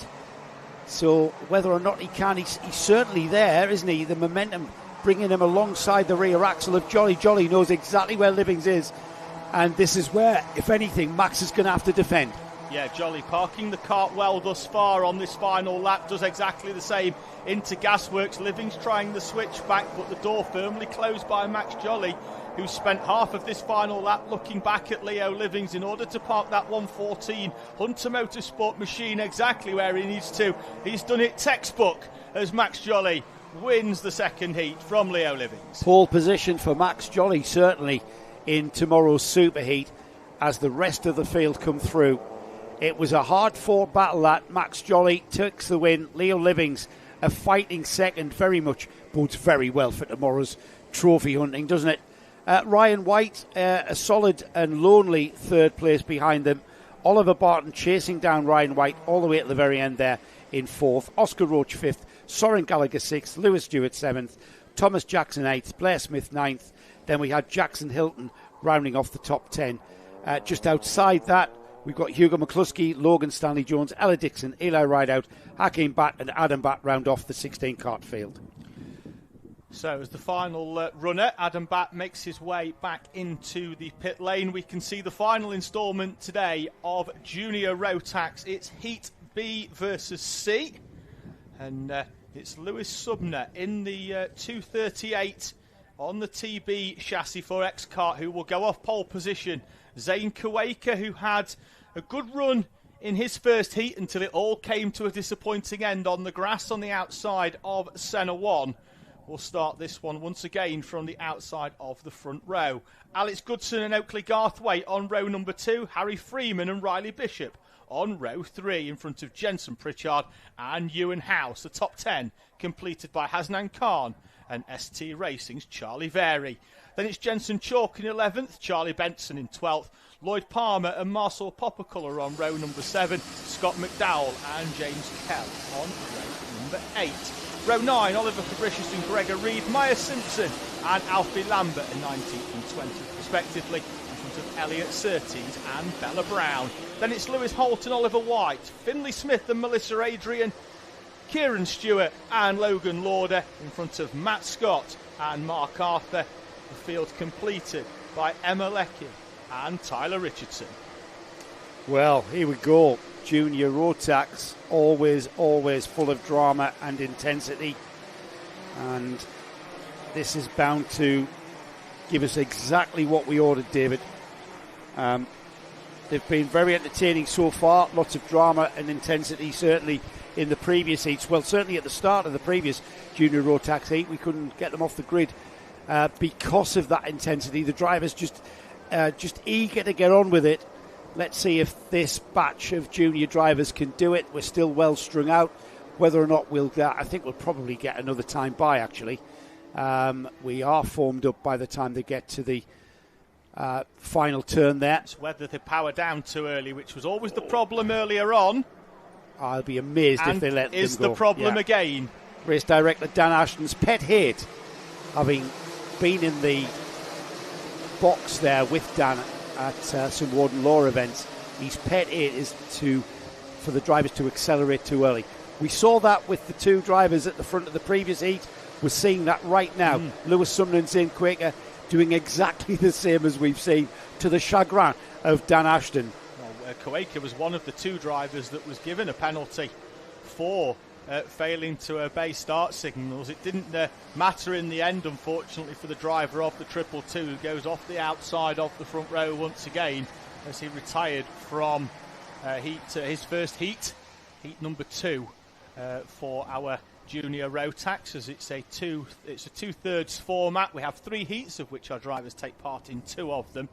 So this time round they have to maintain that pace a little bit slower. We've got some bright green karts there, bright green liveried karts. They're the TB kart. They are with the X-Kart team, X-Kart being the UK distributor for the TB kart.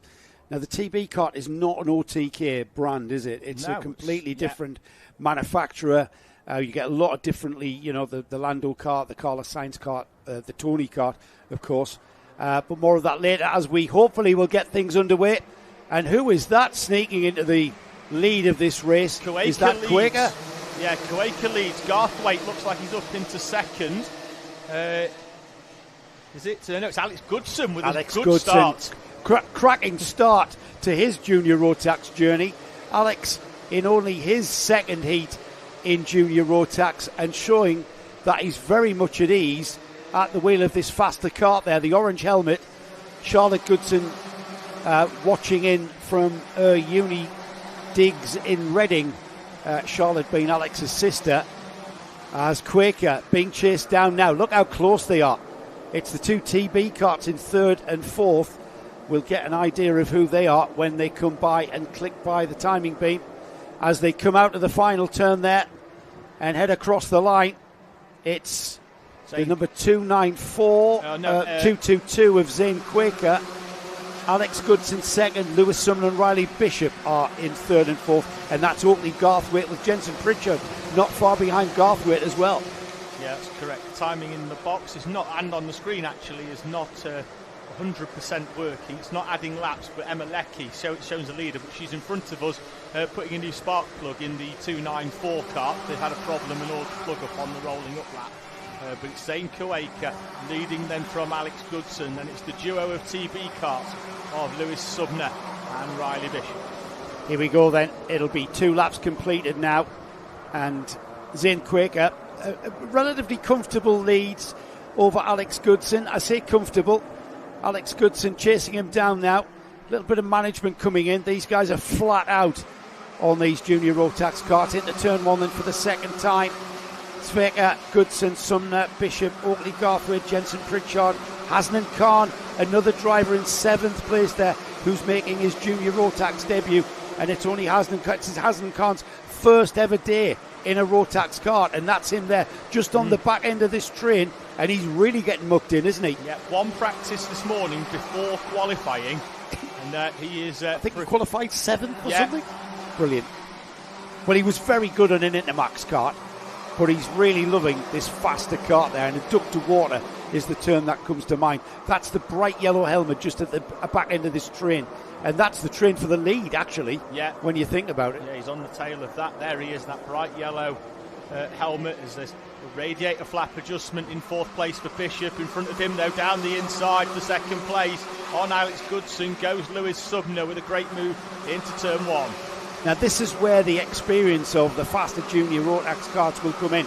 Alex Goodson, we've mentioned, in his first weekend, and being mugged somewhat by the TB karts, and being mugged by his Origin teammate as well, as Oakley Garthwaite has taken advantage of, and that was nothing to do with Alex. Alex was just put out of position there, totally lost the momentum by having to make way for those two bright green TB carts. And Oakley Garthwaite, no prisoners taken, as Asnan Khan for Hunter Motorsport through on Alex Goodson as well. So Alex has had a nightmare fourth lap here, and we'll find him dropping down the order there, and that was all about losing that momentum, wasn't it? Yeah, it just didn't quite work out for Alex Goodson, and one bad corner for him became 2, became 3. Unfortunately, he drops down into 6th place, but he's still in the mix at the front of this one as the train goes all the way down to Jensen Pritchard. In fact, Harry Freeman as well there in 8th place. Just, out of shot, and then appearing all of a sudden is Oakley Garthwaite. Where did he come from? He looked like he was shot out of a cannon there down into the first of the centres. Here comes Asnan Khan in that bright yellow helmet as well. He's going to have a go at the X-Kart driver as well. Riley Bishop heads up driving from Asnan Khan. He gets onto the tail of his old Hunter Motorsport teammate in the form of Oakley Garthwaite, now with Origin Motorsport.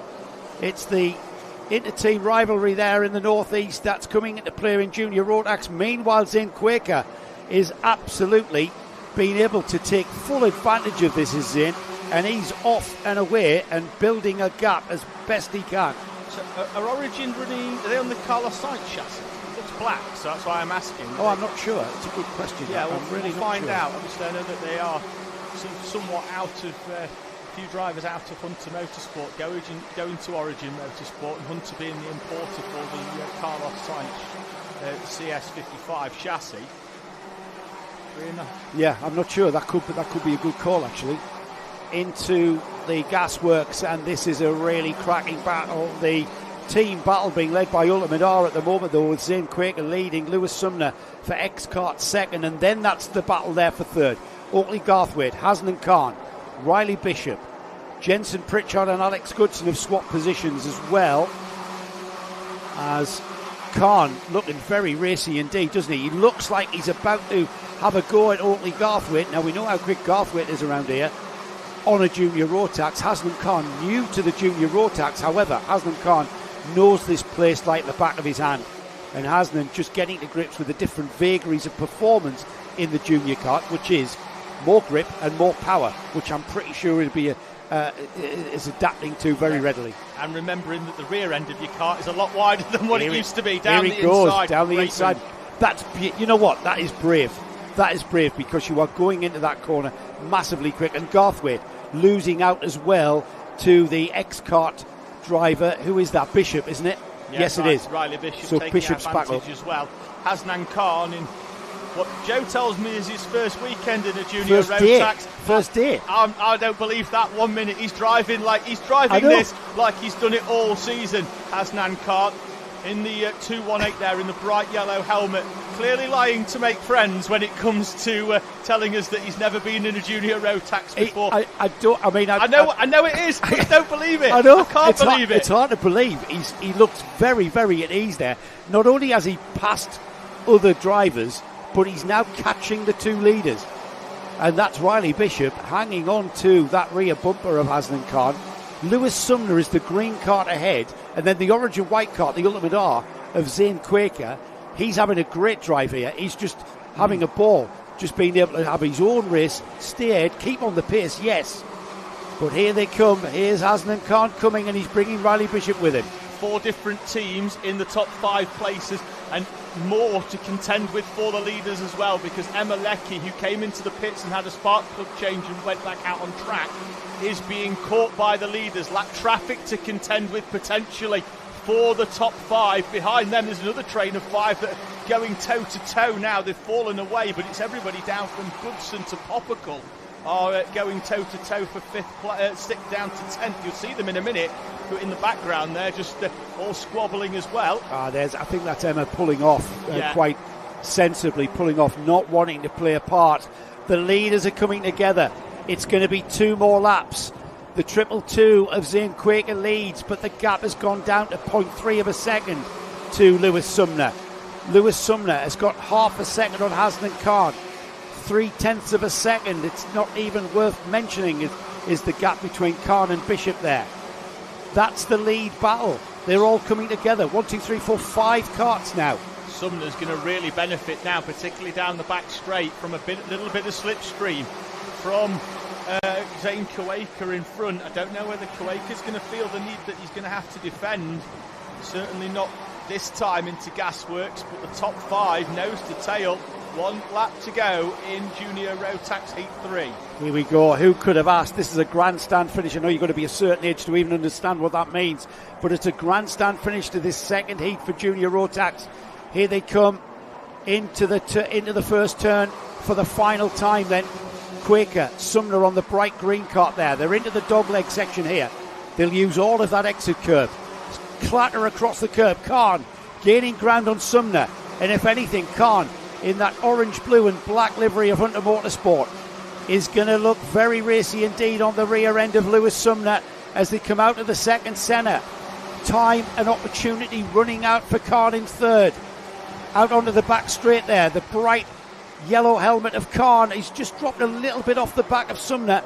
And is it going to finish like this, David, as they've got the horseshoe and the final turn left? I think it might do, unless someone's going to make a late move down the inside into Paddock Bend that nobody does. And it's as you were at the end. Zane Kuwaker takes the victory from Lewis Sumner. A superb drive from Hasnan Khan up into third for Riley Bishop and Oakley Garthwaite. Alex Goodson, who started well but fell down into P6, holds on for that position in front of Harry Freeman, Jensen Pritchard and Marcel Popical. The top 10 completed by Ewan House. That was cracking, wasn't it? That was a really, really good race, that.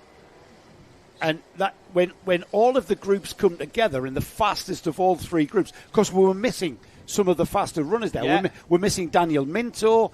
Who else have I missed out? I can't remember, but you know what I mean. It bodes very, very well indeed. We have got, how many heats have we got left? 2 more today. 2 more, is that all? Yeah. Wow, we're whizzing through them, aren't we? Yes. So Junior Primo and Senior Rotax coming next. Joseph Mills, he is the man to beat, isn't he? On the number 90, Joseph Mills. He absolutely dominated the first heat. He started out with True Performance Motorsport and he switched recently to the Origin Motorsport team. And he was very, very quick at the Wilton Mill round when he was with True Performance. He continues in that vein. Hard to believe that Joseph is still a novice driver. Hardly any experience other than I think his dad was telling me there's some higher kart stuff here at Karting North East. Thomas Harper, you know about Thomas Harper. He's just come out of cadets as well, hasn't he?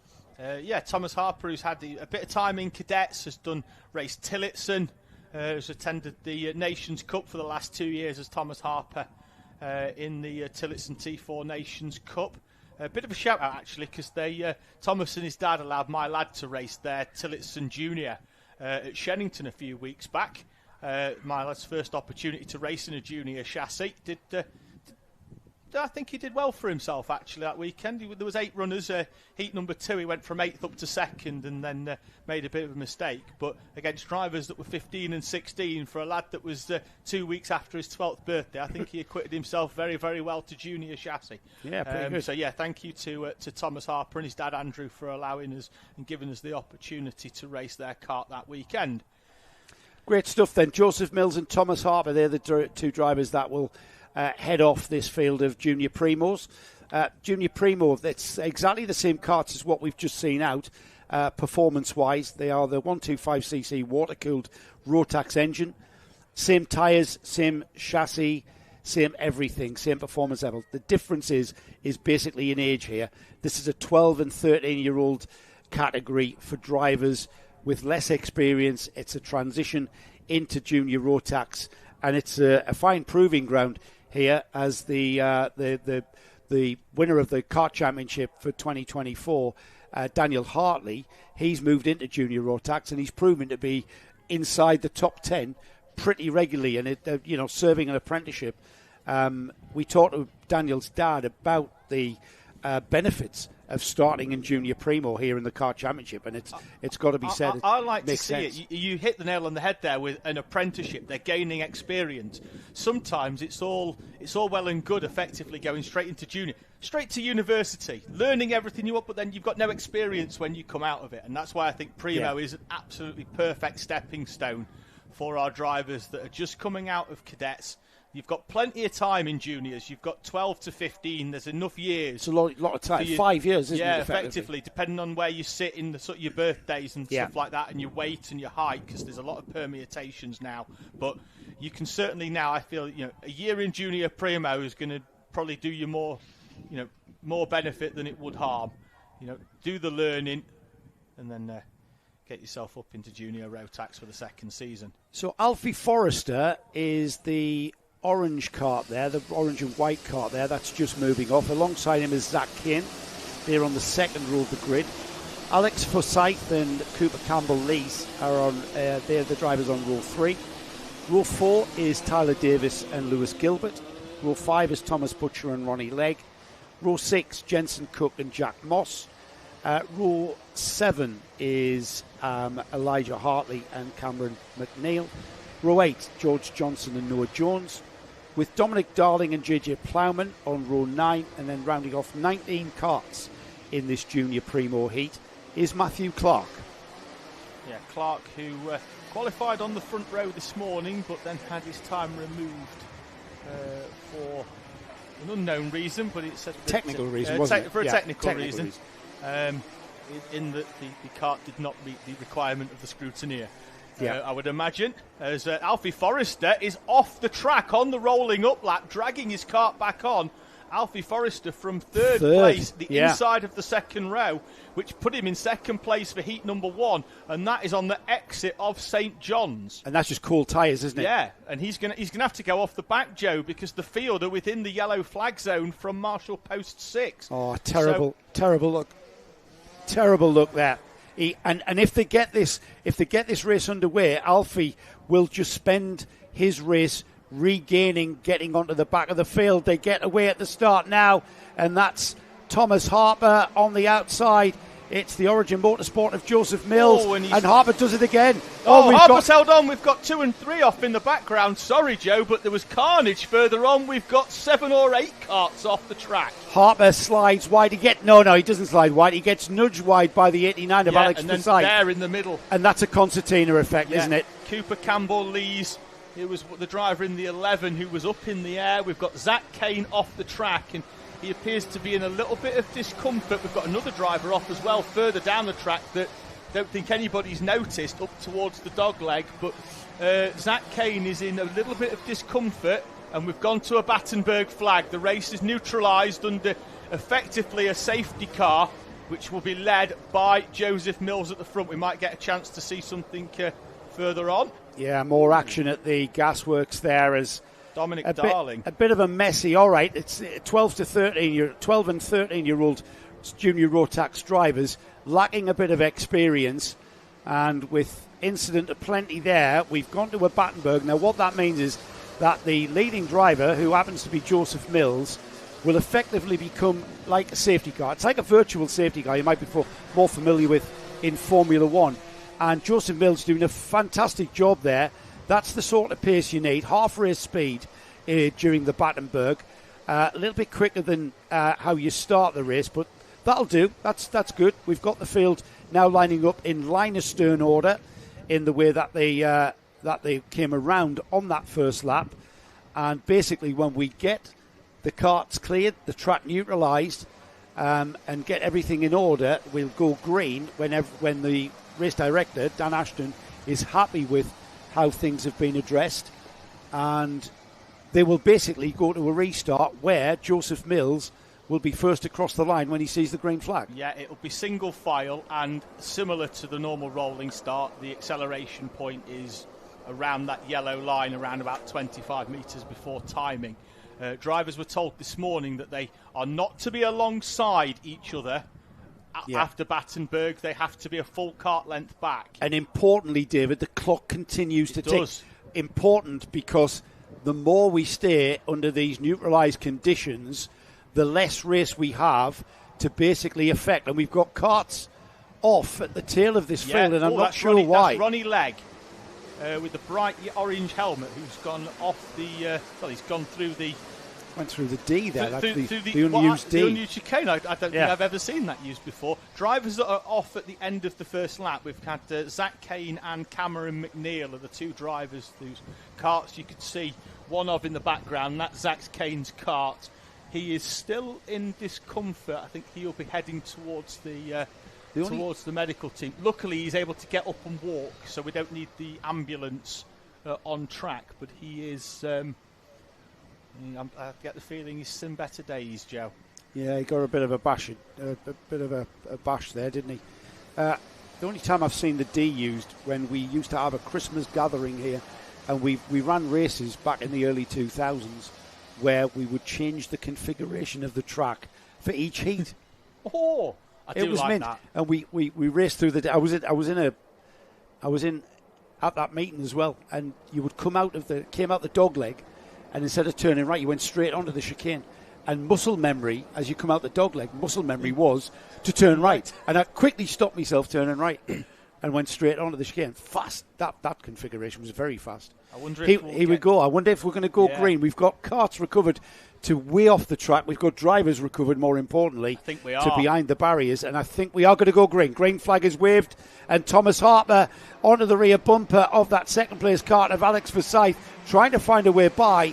But very much in the lead of this race is Joseph Mills, who will lead through Brian's Bend and on towards the dogleg. The tyres have cooled off slightly, David, but not totally cold, so they will be able to race. Yeah, they were working their tyres hard for the pretty much the duration of that Battenberg flag, but we've got a half-race sprint now, 3.5 minutes for Joseph Mills, Alex Forsyth, Thomas Harper, Tyler Davis behind there in the yellow, white and black machine in fourth place in front of Thomas Butcher. In the 54 kart. Then it's Cooper Campbell-Lees in the 11 who was involved in that incident. He looks to have found a way through. It's Thomas Butcher's fallen down the order. That's him in the M Sport colours. The 54 going very, very slowly round the horseshoe. The leader has pulled out a bit of a gap as they come out to complete what will be 4 laps completed now. Alex Forsyth dropped about 0.8 of a second. Meanwhile, second, third, fourth, fifth and sixth are pretty much nose to tail through Brian's Bend and into the dogleg now. Thomas Harper in the purple and white kart there.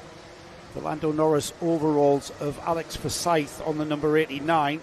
He's with True Performance, of course, the orange and white livery kart. And he's having a very, very solid run into that second place is Alex. Thomas Harper dropping off the back bumper now of that Alex Forsyth kart, it looks like. And as I say that, they close back up again into the braking area for the gasworks. Harper running in his own livery, but racing out of the awning of Ultima R this weekend in third place.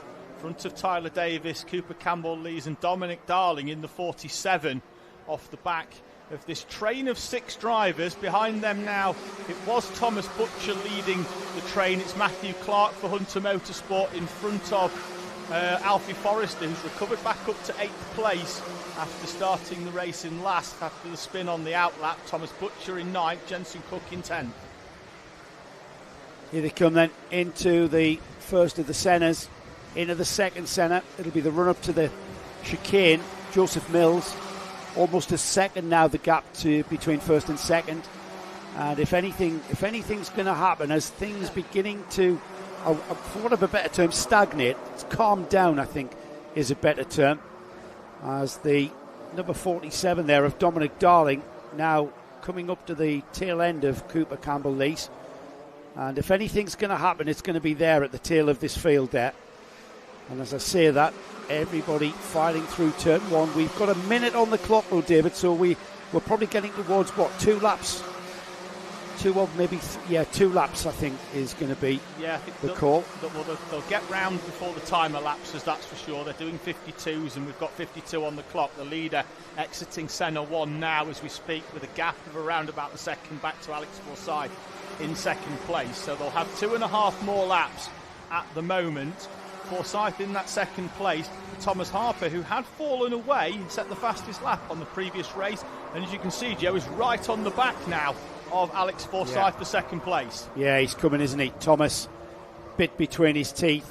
It's going to be 2 more laps after this one as Joseph Mills crosses the line. 7 laps completed. Alex Forsyth and Thomas Harper The gap is only 23 hundredths of a second as they come through the left-hander O'Brien's Bend and then into the dogleg there, letting the cart breathe over the curb there and even breathe even more over that exit curb, clattering the curb there towards the infield hairpins now. First the left-hander, and Harper's gaining. He's just gaining smidgens, isn't he? Yeah. But whether or not those smidgens will amount to a chance to overtake, I think is very questionable, David. Again, Harper strong through Sector 2 and Sector 3, hampers himself through Sector 1, because what I feel he's doing is in the right-hander before the dogleg. I don't know if the corner has a name. I've never named it anything, but it's the first right into the dogleg. He's clipping the curb on the inside and it's throwing him half a cart length wide, and then he's having to jack it into the right of the dogleg. I've always classed that as the first part of the dogleg. So yeah, that first part of the dogleg that they'll come up to, they're going through now, off camera, the bit before this one, he's clipping the curb on the inside and it's opening that gap up, and he's having to work really hard then throughout the rest of the race. We've got a black flag for George Johnston, and I have no idea why. That might be. We didn't notice a mechanical. George Johnson is down in 13th, so he's not going to have a significant part to play, certainly in the lead battle. Joseph Mills has again dominated another heat, and then True Performance Motorsports, Alex Forsyth, that orange and white cart there. Joseph Mills about to cross the line. There he is, Joseph Mills taking another fine heat win in dominant style. I'm not sure I can see anyone out there who can perhaps get on terms with Joseph Mills. Alex Forsyth for TP, True Performance Motorsport there in second. Thomas Harper with Ultimate Art, but carrying the Silk Cut Jaguar livery.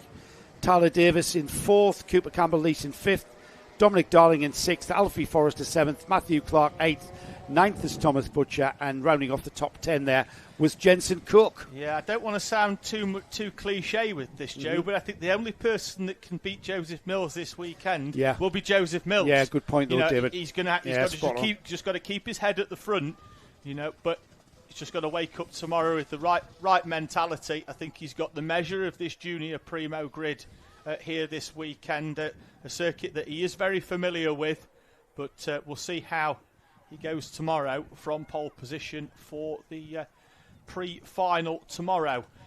It's time already, because it's flown through since we became live at Harper's 12 3.5 hours ago for the final race of the day here at Warden Law.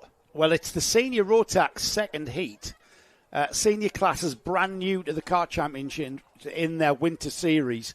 We saw them out at Wilton Mill, and we had some very good racing. We're here at Warden Law with an excellent first heat for the seniors. About to go out for their second heat. Max Taylor, the Scottish champion, is on the pole position with Rhys Bailey alongside him. We've then got Henry Gregory. Now, we saw how well Henry Gregory, and there's Henry Gregory's cart there. We saw how well he went in the first heat. Let's see if he can match that. Alongside him is Lewis Merica. And then on the third row, Morgan Hudson-Brown and Harry Bloor. Row 4 is Ben Horner and LRG Motorsports' Marcus King. Row 5 is Stephen Napier and Angus Scrivener. Harry Hurst-Grover and William Eberhardt share row 6. Sam Kelbrick and Ethan Head share row 7. Mark McGilvray as alongside Luca Palazzo on row 8. Ian Hughes and Molly Pugh are on row 9. Row 10 is Elliot Foster and Mark Gillibrand. And then Jack West rounds off what is a 21 kart field. Well, let's remember Jack West in heat number 1 went from 21st to run well inside the top 5. He's got the pace. He was joint second in qualifying. Whether he was second or third, I don't know, but at exactly the same time as Rhys Bailey, but another driver falling foul of technical, and that means he started both heats from the back. But in heat 1 was very, very impressive. Well, can you remember where he finished? I shall have a quick look. I think he was actually on track. Screen. I think he was 4th. Whether that carried over with any post-race penalties in Senior Rotax heat number 1. So he came third. He was third. He made 18 places. what was the penalties like down the bottom? I'm sure there was a fair few. There was. I'm trying to think of who finished ahead of him. Yeah. Harry Bloor was up there, wasn't he, in the 44 potentially? But we had 3 5-second penalties for nose cone infringements, and then 2 for unfair advantages deemed by the. I think that's maybe sort of tap and take. Bit of contact, a little bit of nudge and find a way through. Yeah. But yeah, Jack West 21st to 3rd in heat number 1. Can he repeat it in heat number 2? So when something like that happens for a technical infringement, and you then spend the rest of the weekend or the rest of the day, trying to regain ground on the rest of the field, hopefully to put yourself in a position in the super final to be where you should have been after qualifying. Jack West needs to do that, but it's a big ask. Very much so. The saying that trophies are only handed out on Sundays is very prevalent, but for Jack West, he's just giving himself a chance now from 21st to 3rd in the first instalment of Senior Rotax. Now sees himself going off 21st and last once again. Let's see how he fares this time round for Jack. We had a massive train of karts that could have gone anywhere, couldn't it? And with that kind of mix-up of the grid for various reasons, that's perhaps why we saw such a close battle. The 2 Craft Motorsport drivers down from Scotland, great to have them here, Max Taylor and Rhys Bailey. They went off at the start, and then we had the sequence of events that brought in all sorts of drama and intensity, didn't we? Yeah, we've already got false start flags already, even though the field is fairly reasonably gridded up. So we're going to have a second roll round. Yeah, that might be that might be to give the drivers a chance to get some heat into their tyres.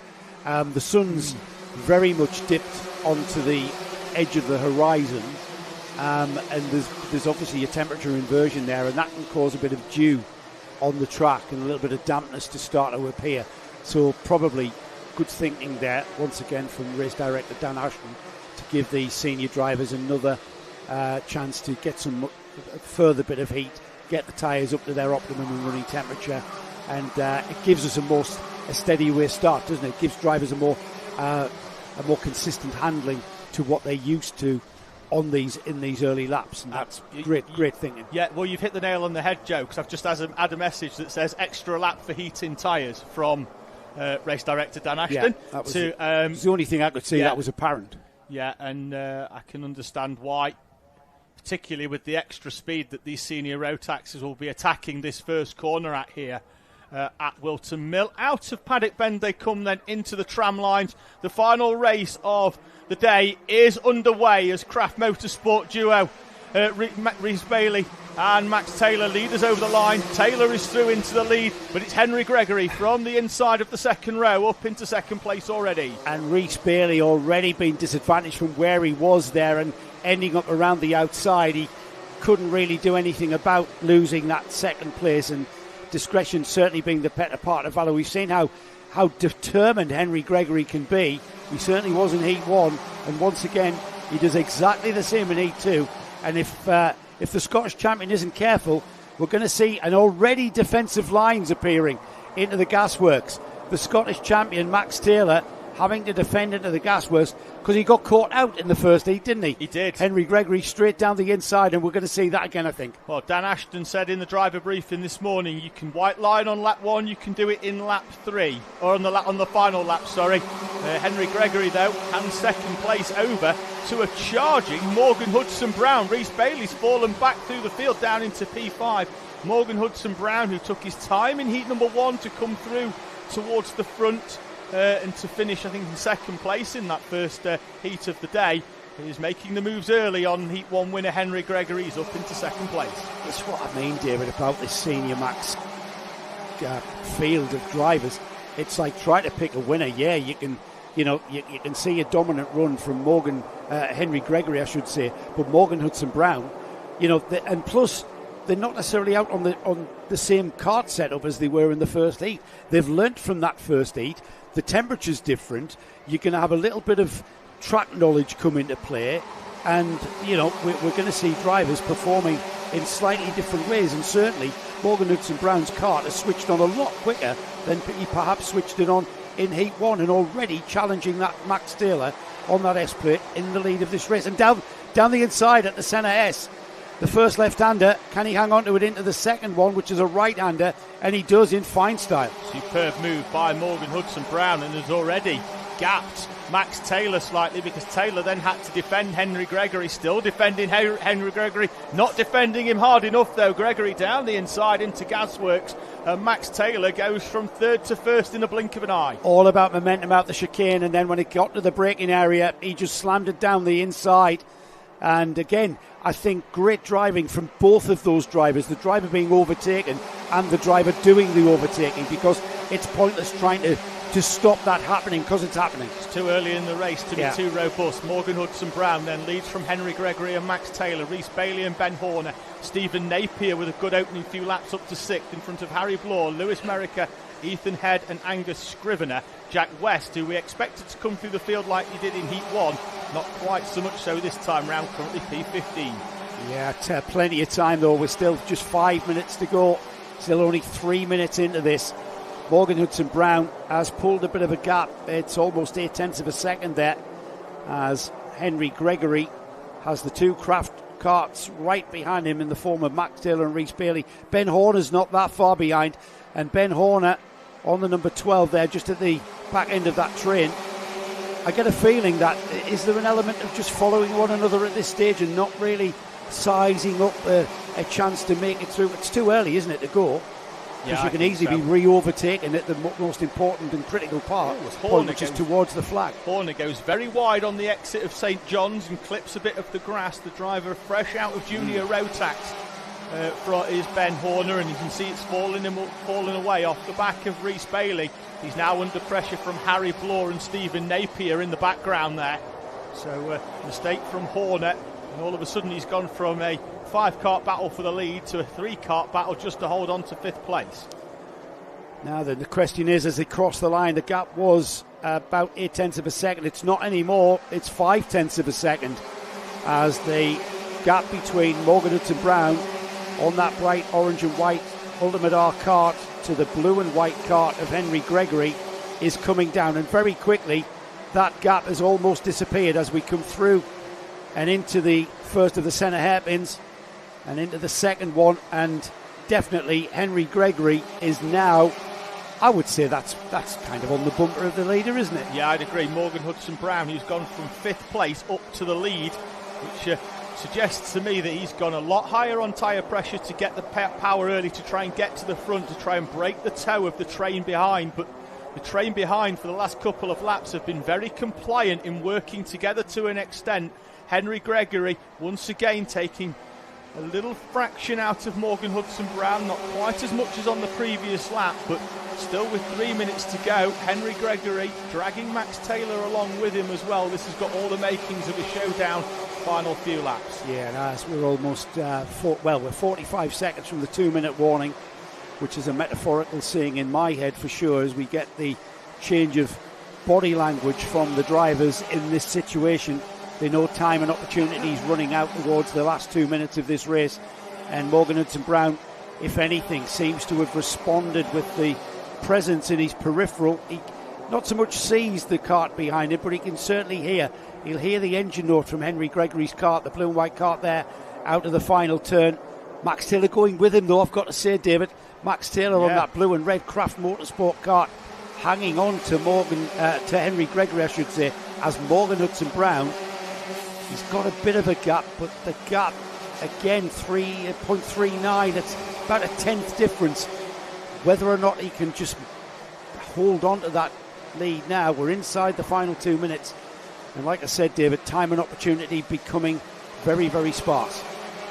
Yeah, Gregory takes a 10th out of Morgan Hudson-Brown. It was less than that on the previous lap. They're chipping away slowly at Morgan Hudson-Brown, but they're running out of time. Henry Gregory and Max Taylor, and at what point now does Taylor feel that he can attack Henry Gregory? Because the first attack that Max Taylor makes on Henry Gregory, Morgan Hudson-Brown's got this in the bag. Yeah, that's what Morgan Hudson Brown is kind of hoping for. And yes, here it comes, because Max Taylor won second place. It's all about getting more points on the kart. So second place is better than third, obviously, and it'll get you higher up the grid in the superheat. And then the superheat, it's all about getting onto that grid for the final. So yes, the witching hour is here. We're inside the final minute. There'll be 2 more laps after this one. So time and opportunity becoming scarce, like I said the previous lap. Let's see just how competitive these drivers are in comparison to one another. And again, they just all look like they're absolutely flat chat into that Gasworks hairpin. 2 laps to go as they'll cross the timing line with enough to get over this time, but not next time. Morgan Hudson Brown crosses the timing line with a gap of half a second as Henry Gregory defends Max Taylor into the first corner, and that's only going to slow the 2 of them down in the quest to try and close in on Morgan Hudson Brown. But Brown hasn't had a particularly stellar first sector either. No, they're coming towards him, and that's because Henry Gregory has kind of upped the pace to keep Max Taylor at bay. And as long as Max Taylor doesn't try coming alongside, Henry Gregory will close that gap to Morgan Hudson Brown.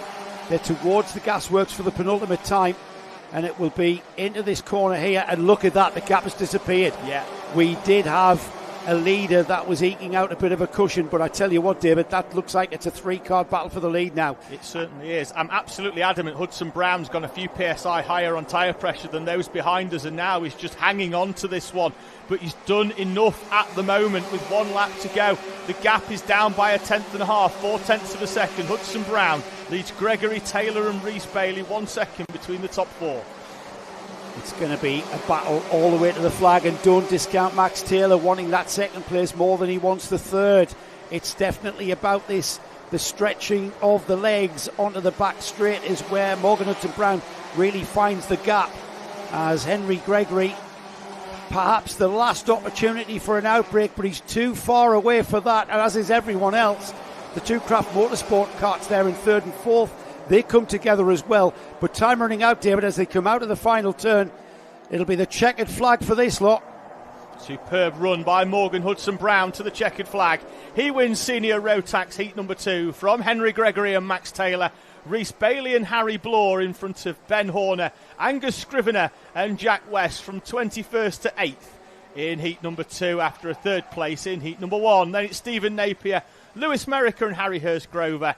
Marcus King, Sam Kelbreck, Mac McGilvery and Ethan Head complete your top 15 in front of Palazzo, Eberhard, Hughes, Foster, Pugh and Mark Gillibrand, who retired on lap number 6. I just wonder if we would have seen anything different if that was tomorrow's final. You know what I mean? Whether we would have seen some sort of moves. We've got to wait until 10 o'clock tomorrow, I'm being told, before we can answer that question. Well, actually, we've got until tomorrow afternoon before we can answer that question as to how different it will be. We bid you farewell then, David. It's been, as ever, we've had some great races throughout the classes here this afternoon. The weather, I'm told, is going to stay the same. So I think we're going to see more of the same tomorrow. Join us tomorrow where we bring you all of the action from our Super Heats and Final. And we begin our coverage at 10 a.m. in the morning. So, have your bacon roll and your coffee with us on Karting Live TV. David, another great day's racing in the Kart Championship as ever. Well, it certainly is. If today was the appetizer, tomorrow's main course is to be looked forward to. It's been a great day's racing so far. Today here at Warden Law. We can't do any more because it's getting dark, unfortunately, but we're going to be back nice and early tomorrow morning. Which is what you would expect in a winter series. I just want to thank our cameramen. We've been here. I'm a little bit disgruntled, Nick. We're going to have to sort this out. The heat has gone off. Oh. I've got it. It's whatever. I need an electrician. But big thank you to Ash, Martin and Paul, our cameramen who've been braving the very cold weather here at Warden Law. We'll see you back at Warden Law in the morning. We'll see you at 10 o'clock back here on Karting Live TV.